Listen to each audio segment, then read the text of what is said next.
नमस्कार दोस्तों।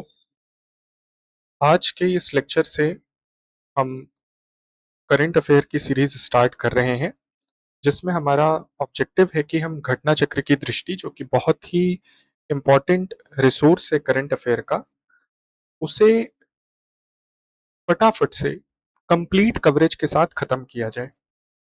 तो आज का जो हमारा टॉपिक ऑफ डिस्कशन रहेगा, वो रहेगा राष्ट्रीय घटनाक्रम का, कि इस लेक्चर के अंदर हम पूरे एक वर्ष के जो प्रमुख राष्ट्रीय घटनाक्रम है उनको समाप्त कर लें।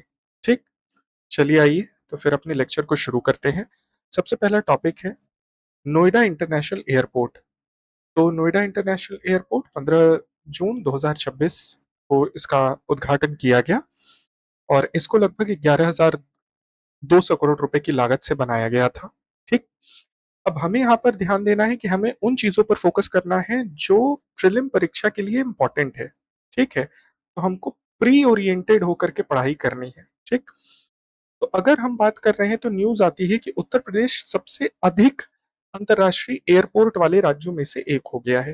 तो उत्तर प्रदेश में कुल कितने अंतर्राष्ट्रीय एयरपोर्ट हो गए हैं? 5। एक तो नोएडा हो गया, बाकी कौन कौन से हैं?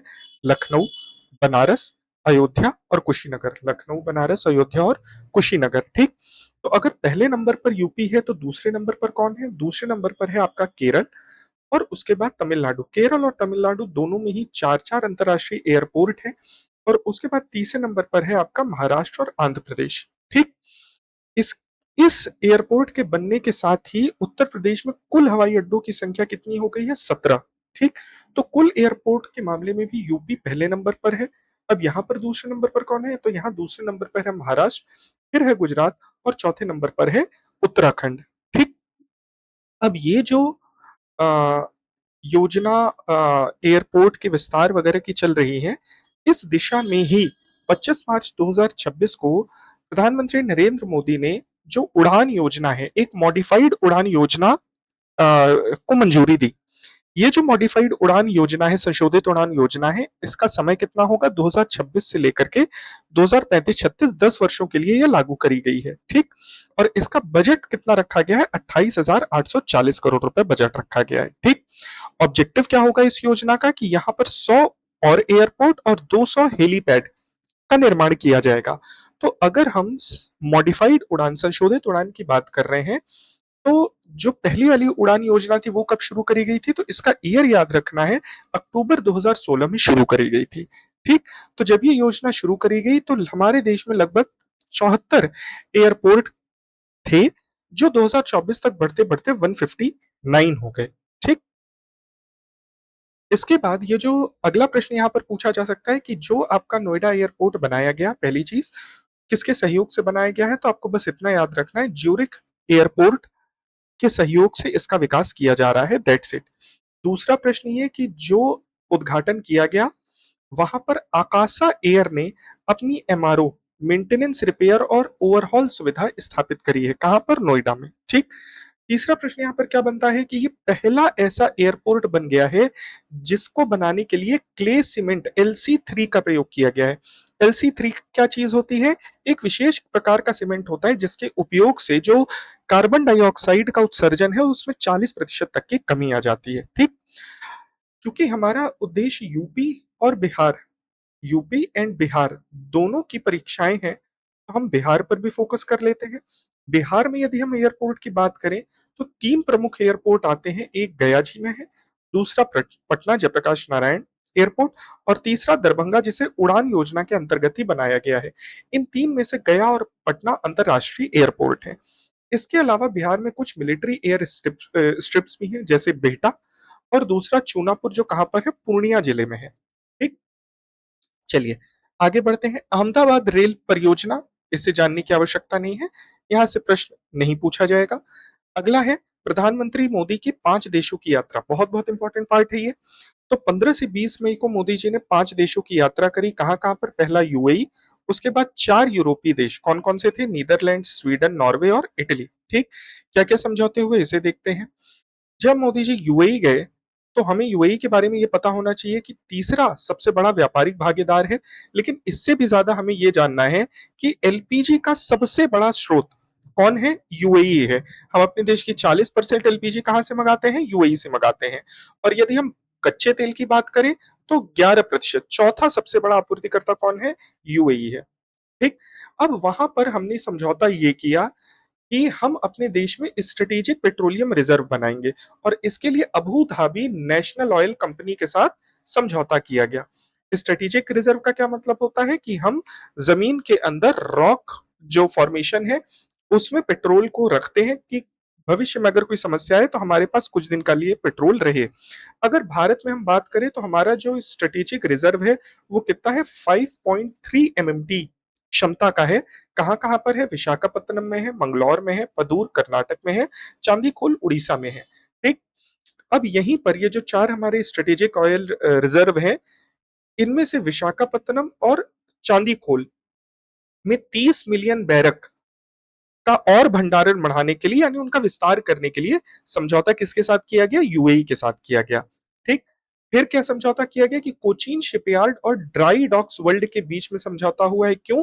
वाडीनार में जहाज मरम्मत क्लस्टर को बनाने के लिए समझौता हुआ है। ठीक।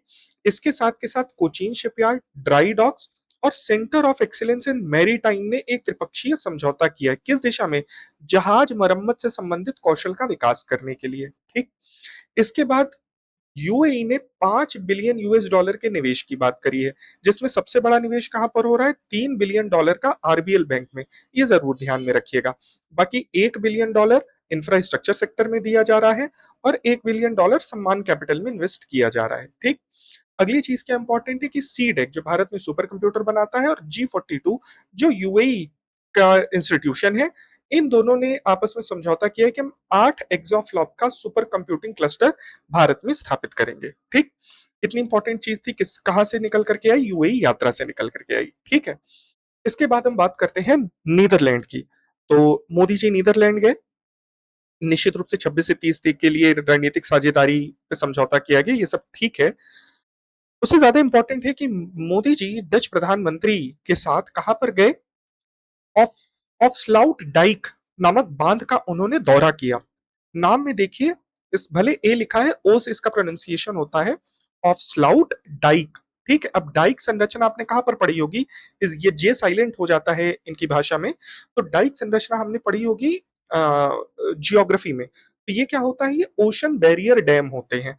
ओशन बैरियर डैम क्यों बनाए जाते हैं? सॉल्ट वाटर और फ्रेश वाटर को, कोस्टल एरिया में सॉल्ट वाटर और फ्रेश वाटर को अलग अलग करने के लिए। ठीक। तो ये जो डाइक ओशन बैरियर डैम है, ये आपके क्या कहते हैं, नीदरलैंड में वॉर्डन सी जो कि नॉर्थ सी का पार्ट है, उसके सॉल्ट वाटर को इसलमीर लेक जो कि फ्रेश वाटर की लेक है उससे अलग करता है। ठीक। इसके साथ के साथ दोनों देशों के बीच में कल्पसर परियोजना के लिए भी समझौता हुआ है। ठीक। कल्पसर परियोजना के लिए क्यों समझौता हुआ है? क्योंकि कल्पसर परियोजना भी इसी तरीके का कोस्टल डैम है जो कि 69 किलोमीटर लंबा डैम है और 2000 स्क्वायर किलोमीटर का एरिया ये कवर करेगा और ये largest coastal fresh water reservoir बनेगा। ठीक।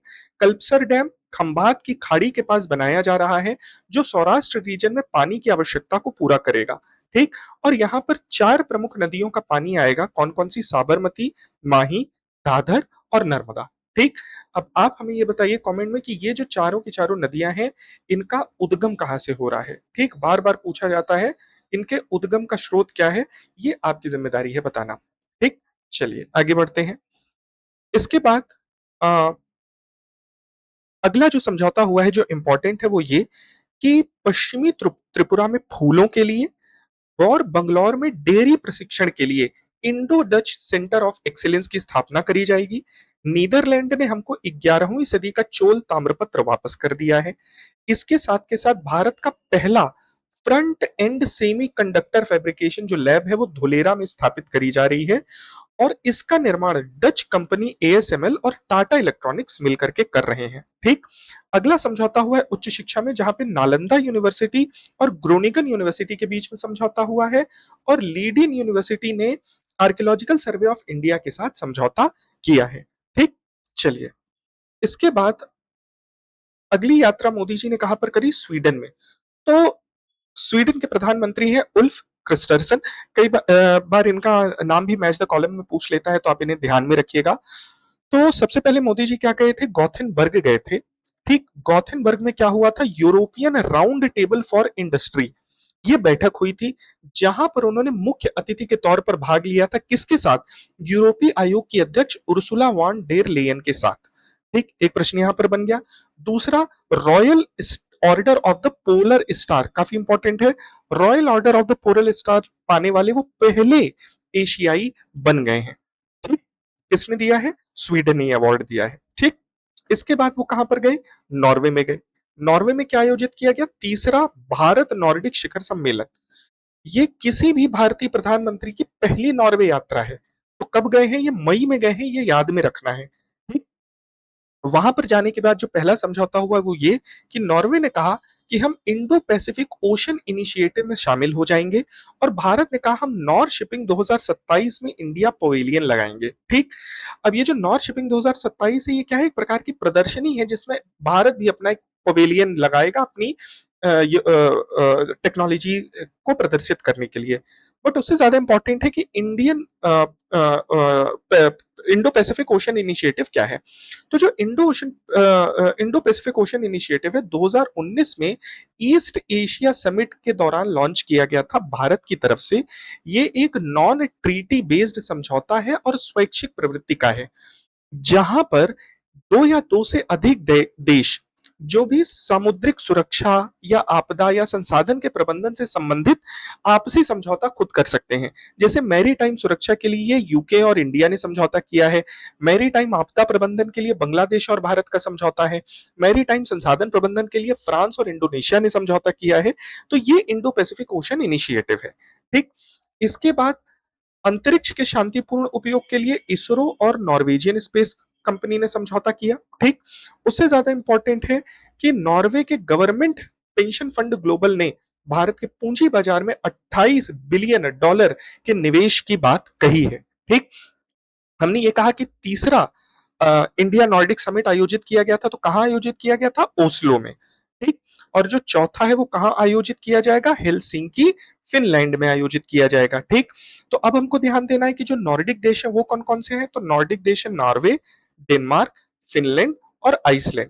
फिनलैंड, आइसलैंड और स्वीडन। ठीक, अब इनकी राजधानियां भी हो सकता है पूछ ले, तो नॉर्वे की राजधानी ओस्लो हो गई, फिनलैंड की राजधानी हेलसिंकी हो गई, डेनमार्क की राजधानी कोपेनहेगन, आइसलैंड की रेजविक और स्वीडन की स्टॉकहोम। ठीक, हालांकि जो नॉर्डिक देश हैं उनमें नॉर्डिक जो एरिया है उनमें इन देशों के अलावा कुछ द्वीप भी आते हैं, जैसे फेरो द्वीप और ग्रीनलैंड, जो कि डेनमार्क की टेरिटरी का हिस्सा माना जाता है, और अलांद द्वीप जो कि फिनलैंड की टेरिटरी का हिस्सा माना जाता है। ठीक, ग्रीनलैंड अभी चर्चा में भी है, तो इसलिए आपको याद रखना अनिवार्य है। ठीक, इसके बाद कहां पर गए मोदी जी, मोदी जी गए भाई इटली। ठीक है, तो ये उनकी पहली द्विपक्षीय यात्रा थी। वहां के राष्ट्रपति कौन है, सर्जियो मेट्रेला। ध्यान रखना है कि जॉर्जिया मेलोनी प्रधानमंत्री हैं। ठीक, कंफ्यूज नहीं होना है। यहां पर मोदी जी को FAO एग्रीकोला मेडल 2026 दिया गया। ठीक, FAO का मुख्यालय कहां पर है, रोम में अवस्थित है। ठीक, अगली यहां पर इंपॉर्टेंट चीज क्या है कि हम 20 बिलियन यूरो तक पहुंचाएंगे, उससे ज्यादा इंपॉर्टेंट है कि 2027 को भारत और इटली ने संस्कृति और पर्यटन वर्ष के रूप में मनाने की घोषणा करी है। साथ के साथ भारत में एक नवाचार केंद्र इनोवेट इंडिया को स्थापित किया जाएगा। ठीक, साथ ही समुद्री विरासत परिषद जो ग्लोथल में बनाया जा रहा है उसमें भी इटली भागीदारी करेगा। नरसों की गतिशीलता के लिए समझौता किया गया है, और भारतीय विज्ञान और प्रौद्योगिकी विभाग DST ने इटली के इलेक्ट्रा सिंक्रोट्रॉन के साथ एक आशय पत्र पर समझौता किया है। ठीक, और उच्च शिक्षा को आगे बढ़ाने के लिए इंडो इटालियन रोड मैप पर हस्ताक्षर किए गए हैं। ठीक, लेकिन जो प्रमुख हैं, जो ज्यादा इंपॉर्टेंट है, मैंने उनको हाईलाइट कर दिया है। अगला बिंदु आता है भारत में अपराध। ठीक, भारत में अपराध ये वाला जो पॉइंट है ये मुख्यतः मेंस में फॉर्डर पॉइंट के तौर पर इस्तेमाल किया जाता है, प्रीलिम्स में यहां से प्रश्न नहीं आते हैं। ठीक, कुछ एक पॉइंट जो आपको ध्यान में रखना है कि कुल अपराधों में 6% की कमी आई है, जो पूछा जा सकता है, क्योंकि यहां से प्रश्न नहीं पूछा गया तो हमने इस पर फोकस नहीं किया है। दूसरा ये कि जो साइबर अपराध है वो 17.9% बढ़े हैं। ठीक, और उसके बाद चार्जशीट दायर करने के मामले में सबसे पहला स्थान केरल का रहा है और शहरों के मामले में कोलकाता का रहा है। ठीक, चलिए आगे बढ़ते हैं। इसके बाद आता है असम ने भी समान नागरिक संहिता अपने यहां पर यूसीसी कोड लागू कर दिया। असम से पहले किसने लागू किया था? उत्तराखंड, गुजरात, और असम के बाद अब कौन आ गया है? मध्य प्रदेश आ गया है। ठीक, गोवा में 1867 से ही पोर्तुगीज कोड ऑफ कंडक्ट चलता चला आ रहा है और अनुच्छेद 44 यूसीसी से संबंधित है, ये आपको पता ही है। इसके अंदर की चीजें आपको नहीं ध्यान में रखनी है, सिर्फ इतना जानना है कि जो अनुसूचित जनजातियां हैं वो इस नियम के दायरे से बाहर आती हैं। ठीक, और उनको इस नियम से छूट दी गई है। ठीक है, अच्छा, यूसीसी से संबंधित कुछ जो प्रमुख चीजें आपको ध्यान में होनी चाहिए कि संविधान सभा में K Munshi, doctor B R Ambedkar और अल्लादी कृष्णा स्वामी अय्यर ने जो यूसीसी है उसको सपोर्ट किया था। इसके बाद शाहबानो मामला 1985 का है, जिसमें सुप्रीम कोर्ट ने कहा था कि जो यूसीसी है वो डेड लेटर की तरह है, इसको लागू करने की दिशा में सरकार कार्य नहीं कर रही है। सरला मुद्गल मामले में 1995 में सुप्रीम कोर्ट ने कहा था कि भी सरकार को यूसीसी इंप्लीमेंट करना चाहिए। और सायरा बानो 2017 जो ट्रिपल तलाक से जुड़ा हुआ मुद्दा है उसके डिस्कशन में भी यूसीसी को किस तरीके से लागू किया जाए इस विषय में सुप्रीम कोर्ट ने बात करी थी। ठीक, अगले बिंदु पर आते हैं। भारत की स्कूली शिक्षा पर नीति आयोग की रिपोर्ट आई है जिसका जो टाइटल है वो है school education system in India temporal analysis. ठीक, अगर आप इतना सा भी ध्यान रखेंगे ना तो काम हो जाएगा। ठीक, यहां से बहुत ज्यादा प्रश्न नहीं पूछे जाएंगे।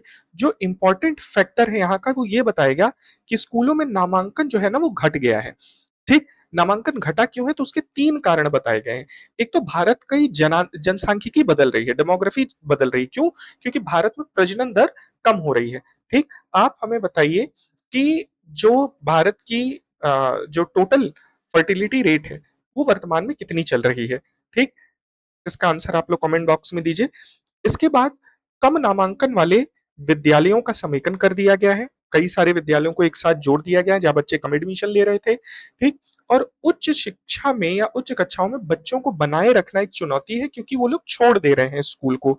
ये तीन प्रमुख कारण हैं जिस वजह से स्कूली नामांकन कम हो गया है। अभी भी जो सरकारी विद्यालय हैं वो शिक्षा प्रणाली का प्रमुख तंत्र है। 54.3% बच्चे स्कूलों में ही जाकर के पढ़ रहे हैं। ठीक, सबसे ज्यादा जो ड्रॉप आउट है वो कक्षा 10 के बाद देखा जाता है, जिसमें आर्थिक दबाव है, स्कूलों का इंफ्रास्ट्रक्चर है, सामाजिक सुरक्षा है, घरेलू जिम्मेदारी है, जिस वजह से बच्चे स्कूल को छोड़ देते हैं। ठीक, हालांकि प्राथमिक स्तर पर ड्रॉप आउट रेट काफी कम हुआ है। लड़कियों का जो ग्रॉस एनरोलमेंट रेशियो है उसमें भी वृद्धि हुई है। बट ये सब मुख्य परीक्षा के फॉर्डर पॉइंट के तौर पर आपको लिखना है। ठीक, प्रीलिम के लिए जो जिम्मेदार है वो हमने आपको बता दिया। फिर उसके बाद भारत में अन्य जो टॉपिक है कि सेमीकंडक्टर परियोजना को मंजूरी दी गई है। कहां पर मंजूरी दी गई है? तो पहली परियोजना है आपकी गुजरात में। गुजरात में कहा भाई? धोलेरा में। धोलेरा में कंपाउंड सेमीकंडक्टर फैब्रिकेशन जो सुविधा है वो बनाई जा रही है। कौन बना रहा है? क्रिस्टल मैट्रिक्स बना रही है। ठीक, और ये जो आपकी क्या कहते हैं योजना है, ये किस चीज पर बेस्ड है? ये गैलियम नाइट्राइड प्रौद्योगिकी पर बेस्ड है, जिसका इस्तेमाल कहां पर किया जाएगा? जो टीवी है, साइन बोर्ड है, एक्सटेंडेड रियलिटी वाले चश्मे हैं उनको बनाने के लिए किया जाएगा। अगली जो सुविधा है वो सूरत में बनाई जा रही है। किसके द्वारा? सुची सेमिकॉन के द्वारा। क्या है ये? आउटसोर्स सेमीकंडक्टर असेंबली एवं टेस्ट सुविधा है। क्यों इसकी आवश्यकता है? ऑटोमोबाइल के क्षेत्र में, ऑटोमेशन के क्षेत्र में इनका इस्तेमाल किया जाएगा। ठीक, अब यहां पर हमें ध्यान देना है अपने रिवीजन के लिए। तो पहला है इंडिया सेमीकंडक्टर मिशन 1.0। ये कब आया था? 2021 में। नोडल मंत्रालय कौन है? Ministry of electronic and information technology. Budget कितना था? 76,000 करोड़ रुपए। बात क्या कही गई थी कि 50% तक का हम फिजिकल सपोर्ट देंगे। इसकी सफलता की यदि बात करें तो 2025 तक, दिसंबर 2025 तक लगभग 1.6564 लाख करोड़ रुपए की परियोजनाओं को अप्रूवल दिया गया है। भारत के यदि हम मार्केट साइज की बात करें तो वो 100 से 110 बिलियन डॉलर होने जा रहा है 2030 तक। ठीक, इसके बाद बजट 2026-27 में इंडिया सेमीकंडक्टर मिशन 2.0 लॉन्च किया गया, जिसका बजट कितना रखा गया? 1,000 करोड़ रुपए। और इसके साथ के साथ modified program for development of semiconductor and display ecosystem program भी लॉन्च किया गया 8,000 करोड़ रुपए के बजट के साथ। ठीक, बात समझ में आई? चलिए, अगर हम भारत के प्रथम फैब्रिकेशन प्लांट की बात करें तो अभी हमने पढ़ा धोलेरा में टीएसएमपीएल टाटा के द्वारा, और कौन सी कंपनी है, डच कंपनी थी ना, अभी अभी हमने पढ़ा, वो लोग मिलकर के बना रहे हैं। ठीक, इसके अलावा इससे पहले अगस्त 2025 में 4 परियोजनाओं को क्या कहते हैं मंजूरी दी गई थी, जिसमें से जो पहली परियोजना थी वो थी 6M परियोजना, भुवनेश्वर में लगाई गई थी। सिलिकॉन कार्बाइड बेस परियोजना थी। ये भारत का पहला वाणिज्यिक कंपाउंड फैब्रिकेशन प्लांट था। क्या था? वाणिज्यिक कंपाउंड। अगला था 3D ग्लास सॉल्यूशन इंक, ये भी भुवनेश्वर में एम्बेडेड ग्लास बनाने के लिए। फिर था आपका एसिप, advance system in package technology, Andhra Pradesh में दक्षिण कोरिया के सहयोग से। कॉन्टिनेंटल डिवाइस, ये पंजाब के मोहाली में लगाया जा रहा था। रेनेसा इलेक्ट्रॉनिक्स ने नोएडा और बंगलुरु में अपना सेंटर स्थापित किया था। क्यों? चिप को डिजाइन करने के लिए, चिप को डिजाइन करने के लिए 7 नैनोमीटर और 5 नैनोमीटर की चिप डिजाइन कर ली गई है। और अगला टारगेट क्या रखा गया है? 3 नैनोमीटर की चिप को हमें डिजाइन करना है। ठीक, सेमिकॉन इंडिया सम्मेलन का आयोजन नई दिल्ली में। मुख्य विषय क्या था? Building the next semiconductor power house, that's it. इससे ज्यादा इंपॉर्टेंट नहीं है। यूपी की यदि हम बात करें तो यूपी में एचसीएल और फॉक्सकॉन, ये दो कंपनियां हैं ताइवान की, जो मिल करके सेमीकंडक्टर यूनिट स्थापित कर रही हैं। कहां पर जी? नोएडा में स्थापित कर रही हैं। ठीक, इसके बाद हमारे सूचना प्रौद्योगिकी मंत्री अश्विनी वैष्णव ने आईआईटी भुवनेश्वर में नमो सेमीकंडक्टर लेबोरेटरी की स्थापना करी है। पैसा कहां से मिला उनको? एमपी लैड्स स्कीम से। एमपी लैड्स स्कीम आपको पता है, member of parliament local area development scheme 1993 में आई थी। ठीक, मोस्पी ये इसकी नोडल मिनिस्ट्री है। 5 करोड़ रुपया दिया जाता है, 2 इंस्टॉलमेंट में आप इसको खर्चा कर सकते हैं। सामाजिक कार्य में, बुनियादी ढांचे में, इन सारी चीजों में नॉन लैप्सेबल फंड होता है, यानी अगर खर्चा नहीं हुआ तो अगले साल आप खर्चा कर लीजिएगा। आपकी जिम्मेदारी है कि 15% खर्च आप एससीज के लिए और 7.5% एसटीज के उन्नयन के लिए करिए। आप अपने कॉन्स्टिट्यूंसी के बाहर 25 लाख रुपया भी खर्चा कर सकते हैं, और 1 करोड़ रुपया अगर आप कहीं पर आपदा आ गई तो वहां पर जाकर के खर्चा कर सकते हैं। ठीक, इसके बाद यदि हम बात करें एसआईआर की, बहुत ही इंपॉर्टेंट टॉपिक रहा है क्योंकि न्यूज में रहा है। तो एसआईआर में आपको याद क्या रखना है भाई? इसका चरण 3 शुरू हुआ है। ठीक, कहां कहां पर शुरू किया गया? उड़ीसा, मिजोरम, सिक्किम, मणिपुर में। ठीक, और होता क्या है कि जो बीएलओ होते हैं वो मतदाताओं के विवरण का सत्यापन करते हैं। किस चीज का? कि भाई 2 जगह तो नाम नहीं है, कोई गलती तो नहीं है नाम में, ट्रांसफर तो नहीं हो गया है, कोई व्यक्ति जीवित है या मृत है, तो ये एक सुधारात्मक कार्यवाही है।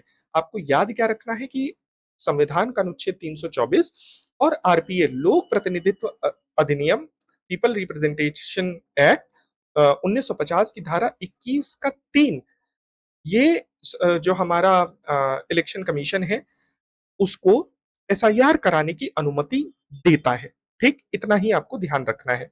सर्वोच्च न्यायालय ने भी ये माना कि जो एसआईआर है वो अनुच्छेद 324 से जुड़ी हुई प्रक्रिया है, कोई समस्या वाली बात नहीं है। ठीक, चलिए आगे बढ़ते हैं। इसके बाद नहीं, बीसीसीआई आरटीआई के दायरे में नहीं आता है।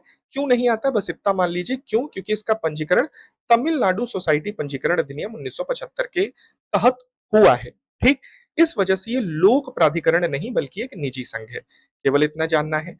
अगला इंपॉर्टेंट टॉपिक है कपास उत्पादकता मिशन। 5 मई 2026 को नरेंद्र मोदी जी ने ये इस मिशन की शुरुआत करी थी। क्यों? ताकि हम वस्त्र के बाजार में अपनी कॉम्पिटिटिवनेस को बढ़ा सकें। इसके लिए बजट कितना रखा गया था? 5659 करोड़ रुपया, ये याद में रखना है। और समय कब से कब तक है? 2026-27 से 30-31 तक इसका टाइमलाइन है। विजन क्या है इसका? 5F विजन है। 5F का मतलब फार्म टू फाइबर, फिर फाइबर से फैक्ट्री, फैक्ट्री से फैशन, फैशन से फॉरेन, ये 5F विजन है। ठीक, तो हमारी पहली प्रायोरिटी है कि हमें प्रोडक्टिविटी, उत्पादकता को बढ़ाना है। वर्तमान में कितनी है? 440 किलोग्राम प्रति हेक्टेयर। टारगेट क्या है? 2031 तक 755 किलोग्राम प्रति हेक्टेयर तक इसे बढ़ा करके करना है। ठीक, और साथ के साथ जो वर्तमान उत्पादन हो रहा है वो 297 लाख बंडल उत्पादन हो रहा है, जिसको हमें 498 लाख बंडल तक पहुंचाना है। एक बंडल का मतलब 170 किलोग्राम कपास। ठीक, ध्यान क्या रखना है कि भारत वैश्विक कपास उत्पादन का लगभग 1/5 यानी 21% से अधिक हिस्सेदारी रखता है। और देश में इतने लाख हेक्टेयर में कपास की खेती होती है, जो कि एरिया के हिसाब से भारत पहले नंबर पर है। ठीक, पूरे विश्व में जितने एरिया में कपास की खेती होती है उसका 40% जो एरिया है वो कहां पर है, भारत में है। अब प्रीलिम के पर्सपेक्टिव से कुछ चीजें जो बार बार पूछी जाती, पहली चीज कपास किसकी फसल है, खरीफ की फसल है, ठीक। और मौसम कैसा चाहिए, हॉट सनी, यानी बिल्कुल सूरज निकला हुआ होना चाहिए, कोई भी कुहासा कोहरा टाइप नहीं होना चाहिए। 210 दिनों तक, 6 से 8 महीने का समय लगता है कपास को पकने में, ठीक। नॉर्थ इंडिया में जो आपकी अलूवियल दोमट मृदा होती है, सेंट्रल इंडिया में जो काली मिट्टी होती है, साउथ इंडिया में जो आपकी रेड ब्लैक मिट्टी होती है, वो इसके लिए बहुत उपयोगी है, ठीक। नॉर्थ और सेंट्रल इंडिया में अप्रैल और मई के महीने में इसकी बुआई शुरू करी जाती है, जबकि साउथ इंडिया में मानसून के महीने में इसकी बुआई शुरू करी जाती है। सरकार का ऑब्जेक्टिव है कि जो एक्स्ट्रा लॉन्ग स्ट्रैंड, लंबे रेशे वाले कपास है जिनकी लंबाई लगभग 30 के बराबर होती है, उसकी उत्पादकता को बढ़ाना है। लंबे रेशे वाले जो कॉटन है उसका वैज्ञानिक नाम होता है गॉसिपम बार्बेडेनीज, जिसे इजिप्शियन कॉटन या पीमा कॉटन भी कहा जाता है, ठीक। भारत ऐसा देश है जहां पे सभी 4 प्रकार के कपास पाए जाते हैं। अगर उत्पादन की दृष्टि से देखें तो विश्व में कपास उत्पादन में पहले नंबर पर चाइना है, फिर भारत है, फिर यूएसए है, फिर ब्राजील है।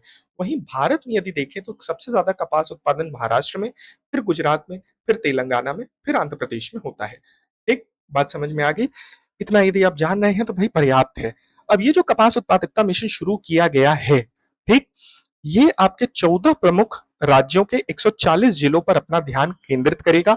उससे भी इंपॉर्टेंट पार्ट कि इस मिशन का क्रियान्वयन किसान कल्याण मंत्रालय के साथ साथ वस्त्र मंत्रालय के द्वारा भी किया जा रहा है, जिसके अंतर्गत 200 जिनिंग जो वो बुनाई वगैरह की मशीन होती है और प्रसंस्करण कारखानों पर फोकस किया जाएगा, ठीक। अगली स्कीम है आपकी सिक्किम। अगला जो न्यूज है वो है सिक्किम की, कि सिक्किम की जो न्यायपालिका है वो पहली कागज रहित न्यायपालिका बन गई है, ठीक। और ये घोषणा कहां पर करी गई, तो भाई गंगटोक में प्रौद्योगिकी और न्यायिक शिक्षा सम्मेलन का आयोजन किया गया था। किसने आयोजन किया था? सिक्किम उच्च न्यायालय ने आयोजन किया था, भारत के सर्वोच्च न्यायालय की ई समिति के सहयोग से। वहां के मुख्य अतिथि कौन थे? न्यायमूर्ति सूर्यकांत, तो उन्होंने ही घोषणा करी, ठीक।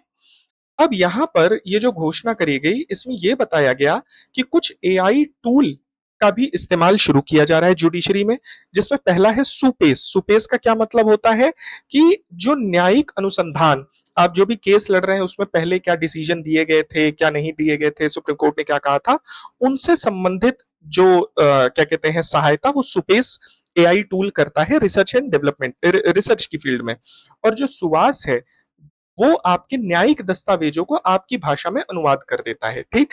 आप 1975 की कोई केस लॉ पढ़ रहे हैं, वो अंग्रेजी में, आपको हिंदी में चाहिए तो अनुवाद कर देगा, ठीक। इसी के साथ सर्वोच्च न्यायालय ने 2 और डिजिटल इनिशिएटिव शुरू किए हैं। पहली इनिशिएटिव है one case one data. One case one data में क्या कहा जाएगा कि जो तालुका स्तर है ना, तालुका न्यायालय से लेकर के सर्वोच्च न्यायालय तक सभी न्यायिक प्रशासन को यूनिफाइड यानी एकीकृत डिजिटल प्रणाली से जोड़ा जाएगा, ठीक। यानी नीचे से लेकर के ऊपर तक जो भी कागज हैं, जो भी डिटेल हैं, जो भी सूचनाएं हैं, वो तुरंत तुरंत एक जगह से दूसरी जगह पहुंच सके।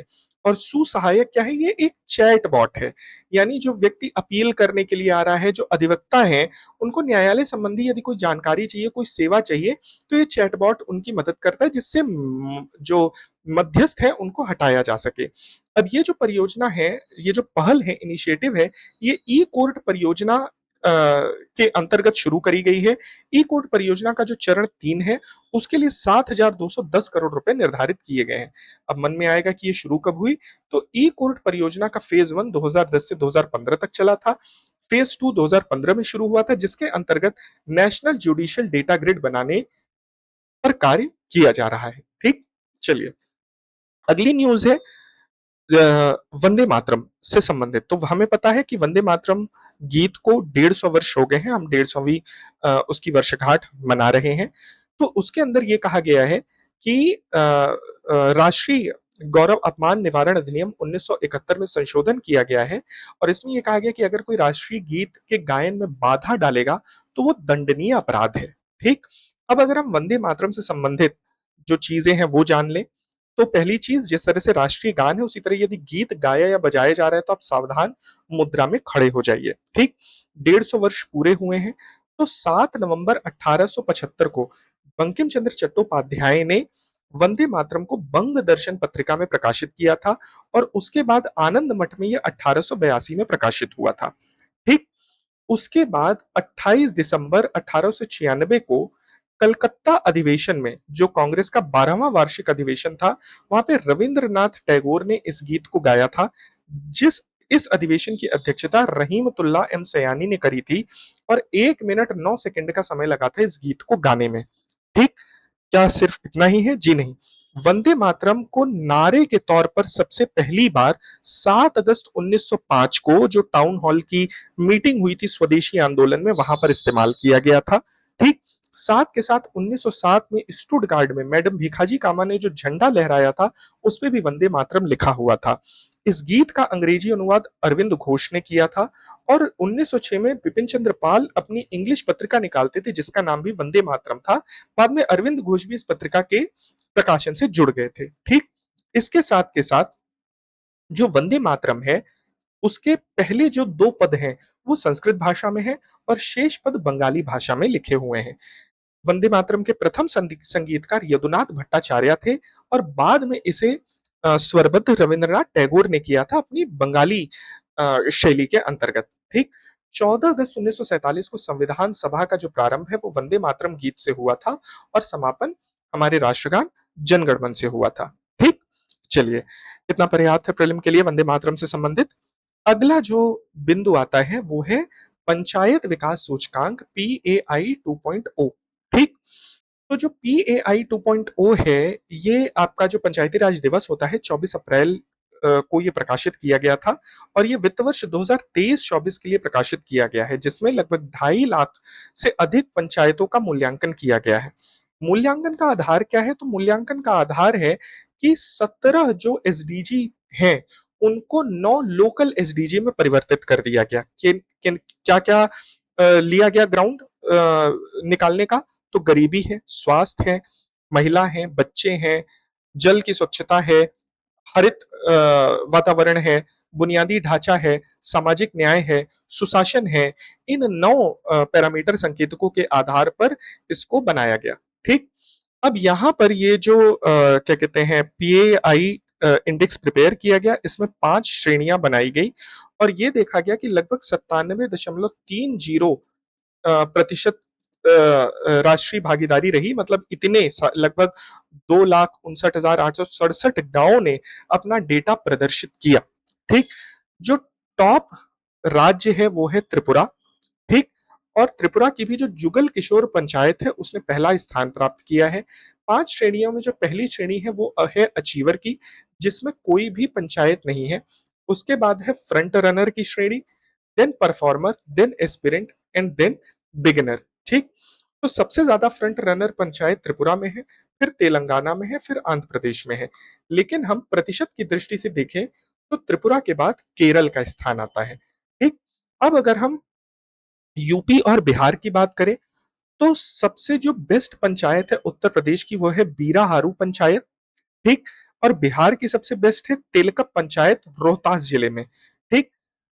चाइल्ड फ्रेंडली पंचायत की बात करें तो उत्तर प्रदेश की रायपुर पंचायत और बिहार की डुमरी पंचायत ये चाइल्ड फ्रेंडली है। महिला सुरक्षा की बात करें तो उत्तर प्रदेश की बसदेव कुंवर पंचायत और बिहार की गौरा पंचायत। ठीक। ये महिला सुरक्षा के क्षेत्र में सबसे बेहतर स्थान प्राप्त किया है। ठीक। और कुल पंचायतों की दृष्टि से देखें जिन्होंने इस पीएआई 2.0 में भागीदारी करी तो उत्तर प्रदेश का पहला स्थान बनता है। ठीक। इतनी इंफॉर्मेशन पर्याप्त है, इससे बाहर आपसे प्रश्न नहीं पूछेगा। ठीक है। अगला बिंदु आता है प्रधानमंत्री ग्राम सड़क योजना फेज 3 का। ठीक। तो प्रधानमंत्री ग्राम सड़क योजना फेज 3 का जो समय काल है 18 अप्रैल 2026 को प्रधानमंत्री जी ने 2025 से बढ़ा करके मार्च 2028 तक कर दिया है। ठीक। लेकिन ये मार्च 2028 तक किस लिए किया है कि मैदानी जो क्षेत्र है वहां पर सड़क और पुलों का निर्माण और पहाड़ी क्षेत्र में सड़क का निर्माण। लेकिन पहाड़ी क्षेत्र में पुलों के निर्माण के लिए मार्च 2029 तक की टाइमलाइन निर्धारित कर दी गई है। ठीक। अब अगर ये फेज 3 है तो हम लोग फेज 1 और 2 की भी बात कर लेते हैं। तो प्रधानमंत्री ग्राम सड़क योजना फेज 1 वर्ष 2000 में शुरू करी गई थी, जिसमें ऑल वेदर सर्व ऋतु नई रोड बनाई जाएगी, अनकनेक्टेड एरियाज को जोड़ा जाएगा और उसके लिए जो पैरामीटर बनाया गया है वो बनाया गया कि मैदानी इलाकों में ऐसे गांव जिनकी पॉपुलेशन 500 व्यक्ति हो, जो पर्वतीय और ट्राइबल इलाके हैं वहां पर 200 व्यक्ति प्रति गांव, ठीक। और जो लेफ्ट विंग एक्सट्रीमिज्म से पीड़ित जिले हैं वहां पर 100 व्यक्ति वाली जो गांव है उनको इस योजना के अंदर कवर किया गया और ये 100% सेंट्रल असिस्टेंस बेस्ड योजना थी, केंद्रीय सहायता प्राप्त थी। फेज 2 2013 में शुरू किया गया, जिसका मुख्य उद्देश्य था अपग्रेडेशन करना, उन्नयन करना, जिसमें 50,000 किलोमीटर की जो सड़क है उनका उन्नयन किया गया। बट यहाँ पर जो फंड है वो 60-40 और 90-10 के रेशियो में डिवाइड कर दिया गया। 60-40-90-10 आपको पता ही होगा। फेज 3 2019 में शुरू किया, जहां पर कंसोलिडेशन यानी समन्वयन किया जा रहा है और इसके अंदर 1,25,000 किलोमीटर सड़कों को टारगेट किया गया है और फंड का जो डिवीजन है वो अभी भी 60-40 सामान्य राज्यों के लिए और 90-10 पहाड़ी और पूर्वोत्तर राज्यों के लिए रखा गया है, ठीक। चलिए, डेट यहां पर दी गई 25 दिसंबर 2000 फेज 1, ठीक। अगली न्यूज आती है भारत मैरीटाइम इंश्योरेंस पूल, ठीक। इंश्योरेंस पूल का क्या मतलब हो गया कि भाई इधर बीच लगातार तनाव चल रहा है, लाल सागर में हो गया, हुर्मुज जल डमरू मध्य में हो गया, ओमान की खाड़ी में हो गया, तो हमारे जो भी जहाज जा रहे हैं ना उनके ऊपर जोखिम है, ठीक। तो उस जोखिम के लिए बीमा कवरेज उपलब्ध करवाना है, ठीक। उस बीमा कवरेज को उपलब्ध कराने के लिए 12,980 करोड़ रुपए की सॉवरेन गारंटी के साथ एक समुद्री बीमा का कंसोलिडेटेड पूल घोषित किया गया है, ठीक। उससे पहले 12 मई को 1.5 बिलियन अमेरिकी डॉलर का Bharat maritime insurance pool launch किया गया था, ठीक।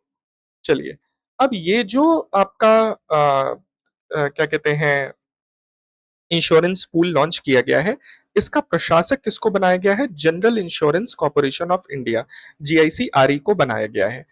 अब अगर 100 मिलियन अमेरिकी डॉलर तक के दावे आते हैं कि भाई किसी की जहाज को कोई क्षति पहुंची और उसने अपना इंश्योरेंस क्लेम किया, तो जो आपका इंश्योरेंस पूल है, जो प्रशासक है, वो खुद ही अपनी क्षमता से उन क्लेम्स का निवारण कर लेगा। बट अगर 100 मिलियन यूएस डॉलर से अधिक का इंश्योरेंस क्लेम किया गया है, तो जो सदस्य हैं, अदर पुनर्बीमा व्यवस्थाएं, उन सबको कंसिडरेशन में लिया जाएगा, ठीक है। इसके साथ के साथ जो new India insurance company limited है उसने पहला marine and machinery war policy दस्तावेज लॉन्च किया है, ठीक। और चूंकि यूपी की बात है तो यूपी की जो बलरामपुर चीनी मिल्स है उसके लिए भी एक पॉलिसी को जारी किया गया है। अच्छा, समुद्री व्यापार को इंश्योर्ड करने की आवश्यकता क्यों है? क्योंकि भारत का लगभग 95% व्यापार मात्रा के हिसाब से और 70% व्यापार मूल्य के हिसाब से समुद्री मार्ग से ही होता है, ठीक। चलिए, अगली जो न्यूज है वो है जननी प्लेटफॉर्म की, ठीक।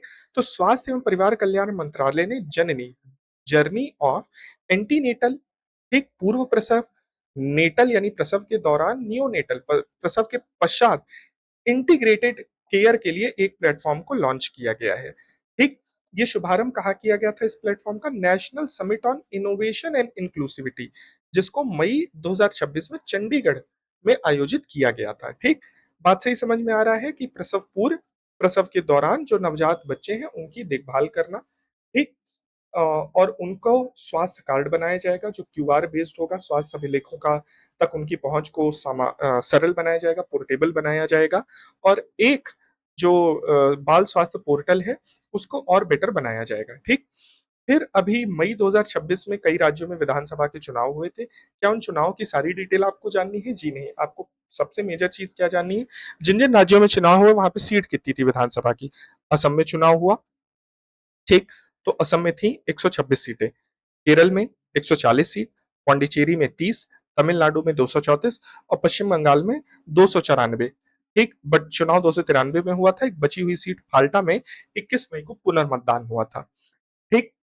चलिए, अब इसके बाद हमको पता है कि भाई जो चुनाव है, चुनाव करना कराने की जिम्मेदारी अनुच्छेद 324, अनुच्छेद 172 का एक और जन प्रतिनिधित्व अधिनियम 1951 की धारा के आधार पर जो भारत का निर्वाचन आयोग है, उसने चुनाव की डेट घोषित करी थी और चुनाव कराया गया था। कौन-कौन सी पार्टी जीती या नहीं जीती, ये अगर बिल्कुल जस्ट एग्ज़ाम के पहले का अगर होता तो वहाँ पर पूछा जाता, और अगर आपके राज्य से जुड़ा है तो पूछे जाने की संभावना है, अदर देन नहीं, ठीक? हाँ, जो अगला इम्पोर्टेंट पॉइंट है वो है संविधान का 131वां संशोधन। हालाँकि इसकी भी आपको एक-एक डिटेल क्यों नहीं जाननी है, क्योंकि ये विधेयक पारित ही नहीं हो सका, ठीक? तो ये जो विधेयक है, इसका मूल उद्देश्य था परिसीमन करना, डिलिमिटेशन करना, ठीक? अर्थात अनुच्छेद 82 और 170 में जो लोकसभा और विधानसभा की सीटों का आवंटन है, उसमें परिवर्तन करना। साथ के साथ अनुच्छेद 55, 81, 170, 330 और 332 में जो जनसंख्या है, उसकी नई व्याख्या करना, ठीक? अब मैंने ये कहा कि परिसीमन आयोग, ठीक? तो परिसीमन आयोग क्या होता है भाई? तो परिसीमन आयोग का जो गठन है, वो प्रेसिडेंट के द्वारा इलेक्शन कमीशन ऑफ इंडिया के सहयोग से किया जाता है। ये एक अर्ध न्यायिक संस्था होती है।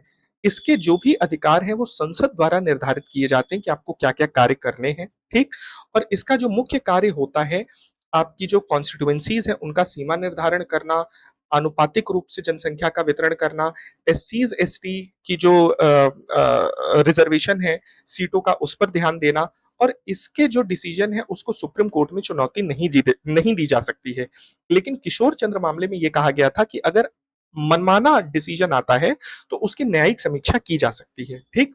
परिसीमन आयोग के जो अध्यक्ष होते हैं वो सुप्रीम कोर्ट के वर्तमान या सेवानिवृत्त जज होते हैं। उसके अलावा जो मुख्य चुनाव आयुक्त है या उसके द्वारा नामित व्यक्ति है, वो होता है इस आयोग में, और साथ के साथ जो भी संबंधित राज्य है, वहाँ का राज्य मुख्य चुनाव आयुक्त इस आयोग का मेंबर होता है। आजादी से लेकर के अभी तक कुल 4 बार परिसीमन आयोग बनाए गए हैं। पहला 1953 में फजल अली की अध्यक्षता में, फिर 1963 के.एन. वांचू की अध्यक्षता में, 1973 जे.एल. कपूर की अध्यक्षता में, और सन 2002 में कुलदीप सिंह की अध्यक्षता में बनाया गया था। एक स्पेशल परिसीमन आयोग 2020 में जस्टिस रंजना देसाई की अध्यक्षता में बनाया गया था, जब धारा 370 2019 में हटाई गई थी उसके बाद, ठीक? अब अगर हम जनसंख्या से संबंधित संविधान संशोधनों की बात करें, तो 42वां संविधान संशोधन 1976 ये कहता है कि जो जनसंख्या के आधार पर सीटों का बंटवारा है वो 2001 तक फ्रीज रखा जाएगा। फिर 84वां संविधान संशोधन संशोधन आता है 2001 में, जिसमें किसी भी परिवर्तन को 2026 तक के लिए रोक दिया गया था। 87वें संशोधन 2003 में ये कहा गया था कि आपको जनसंख्या और सीटों के बंटवारों के लिए जो भी परिवर्तन करना है उसमें 2001 के आंकड़ों का आप प्रयोग करिए, ठीक? अगर आप इतना जान रहे हैं तो इतना पर्याप्त है, इससे अधिक आपको जानने की आवश्यकता नहीं है। फिर आता है जन विश्वास अधिनियम। जो जन विश्वास अधिनियम है, ये ईज़ ऑफ लिविंग से संबंधित है, यानी कुछ ऐसे केंद्रीय प्रावधान, ठीक? जहाँ पर बहुत छोटे-छोटे अपराधों के लिए दंड की प्रक्रिया बहुत लंबी और बोझिल है, उसका सरलीकरण किया जाए, ठीक? लोगों को आनुपातिक दंड दिया जाए, तेज तरीके से न्याय न्याय उनको मिले, जो आपका न्यायिक ढाँचा है वो गतिशील हो, इस वजह से ये लाया गया। क्या आपको एक-एक नियम जानना है? जी नहीं, बिल्कुल नहीं, अनिवार्य नहीं है। फिर आया है ओम बिड़ला और ज्ञानेश कुमार के खिलाफ प्रस्ताव, ठीक? तो ये बहुत इम्पोर्टेंट है। हमारे जो लोकसभा अध्यक्ष हैं, उनके खिलाफ 10 फरवरी 2026 को उन्हें हटाने के लिए एक प्रस्ताव पारित किया गया, ठीक? अब हमको जानना होगा कि ये प्रस्ताव भाई क्या है? तो देखिए, जो अनुच्छेद 94 है, उसमें लोकसभा अध्यक्ष को पद से हटाने की व्यवस्था है। तो 94 का क ये कहता है कि यदि उनकी सदस्यता समाप्त हो जाए, तो वो अध्यक्ष नहीं रहेंगे। 94 का ख कहता है कि वो त्यागपत्र दे दें, और 94 का ग कहता है कि अध्यक्ष को लोकसभा के तत्कालीन सदस्यों के बहुमत से पारित प्रस्ताव के द्वारा हटाया जा सकता है। आर्टिकल ध्यान में रखना है 94 का ग, ठीक? लेकिन साथ ही जब भी आप ऐसा प्रस्ताव लेकर के आएँगे, तो उसकी मंशा का नोटिस 14 दिन पहले दिया जाना चाहिए, ठीक? और उनको हटाने के लिए प्रभावी बहुमत का इस्तेमाल किया जाएगा, ठीक? और साथ के साथ जब आप उनको हटा रहे हैं तो इसकी लिखित सूचना लोकसभा के महासचिव को देनी होगी, जिसमें कम से कम एक सदस्य का हस्ताक्षर अवश्य होना चाहिए। अब आर्टिकल 96 ये बताता है कि जब अध्यक्ष को हटाने की प्रक्रिया विचाराधीन है, तो उस समय वो सदन की अध्यक्षता नहीं करेंगे, लेकिन संसद सदस्य के तौर पर उन्हें चर्चा में भाग लेने का और मत देने का अधिकार होगा। लेकिन लोकसभा अध्यक्ष का एक और पावर होती है आर्टिकल 100, अनुच्छेद 100 के अंदर, जहां पर वो टाई ब्रेकर वोट देता है, कास्टिंग वोट देता है। तो वो कास्टिंग वोट जब जब उनके हटाने का विचार लंबित है, उस समय कास्टिंग वोट नहीं दे सकते हैं। ठीक। हालांकि जो ये प्रस्ताव है इस पर चर्चा हुई, लेकिन इसे अस्वीकार कर दिया गया। ठीक है। अब अनुच्छेद 94 के अंदर एक और बात लिखी हुई है कि जो लोकसभा अध्यक्ष हैं वो तब तक पद नहीं छोड़ते जब तक कि पहली बैठक ना हो जाए, यानी अगली लोकसभा के अध्यक्ष प्रोटेम स्पीकर वगैरह को न चुन लिया जाए। लोकसभा का नियम 200 क ये कहता है कि अध्यक्ष या उपाध्यक्ष को हटाने का जो प्रस्ताव है वो बहुत ही स्पष्ट और सटीक होना चाहिए, क्यों आप हटा रहे हैं, और उसमें मान हानिकारक भाषा का या आक्षेपात्मक भाषा का प्रयोग नहीं किया जाना चाहिए। ठीक। क्या अभी तक किसी अन्य लोगों को हटाने की बात करी गई है, अन्य लोकसभा अध्यक्षों को? तो जी हाँ, 1954 में जीवी मावलंकर के खिलाफ नोटिस आया था, 1966 में सरदार हुकुम सिंह के खिलाफ, और 1987 में बलराम जाखड़ के खिलाफ ऐसा प्रस्ताव लाया गया था, लेकिन कोई सा भी प्रस्ताव क्या कहते हैं सफल नहीं हुआ। अतः हम बोल सकते हैं कि अभी तक किसी भी लोकसभा अध्यक्ष को अपने पद से नहीं हटाया गया है। ठीक। अब अगर हम मुख्य निर्वाचन आयुक्त की बात करें, तो ये पहली बार है कि मुख्य निर्वाचन आयुक्त को हटाने के लिए संसद के दोनों सदनों में प्रस्ताव आया है। ठीक। तो लोकसभा में 100 सदस्यों का सिग्नेचर होना चाहिए और राज्यसभा में 50 का। तो लोकसभा में 130 लोगों ने हस्ताक्षर किए थे और 63 लोग राज्यसभा में। ठीक। तो जो मुख्य चुनाव आयुक्त है उनको हटाने की प्रक्रिया आर्टिकल 324 के 324(5) में दी गई है, जिसमें कहा गया है कि उनको उसी आधार पर हटाया जा सकता है जिस आधार पर सर्वोच्च न्यायालय के न्यायाधीश को हटाते हैं।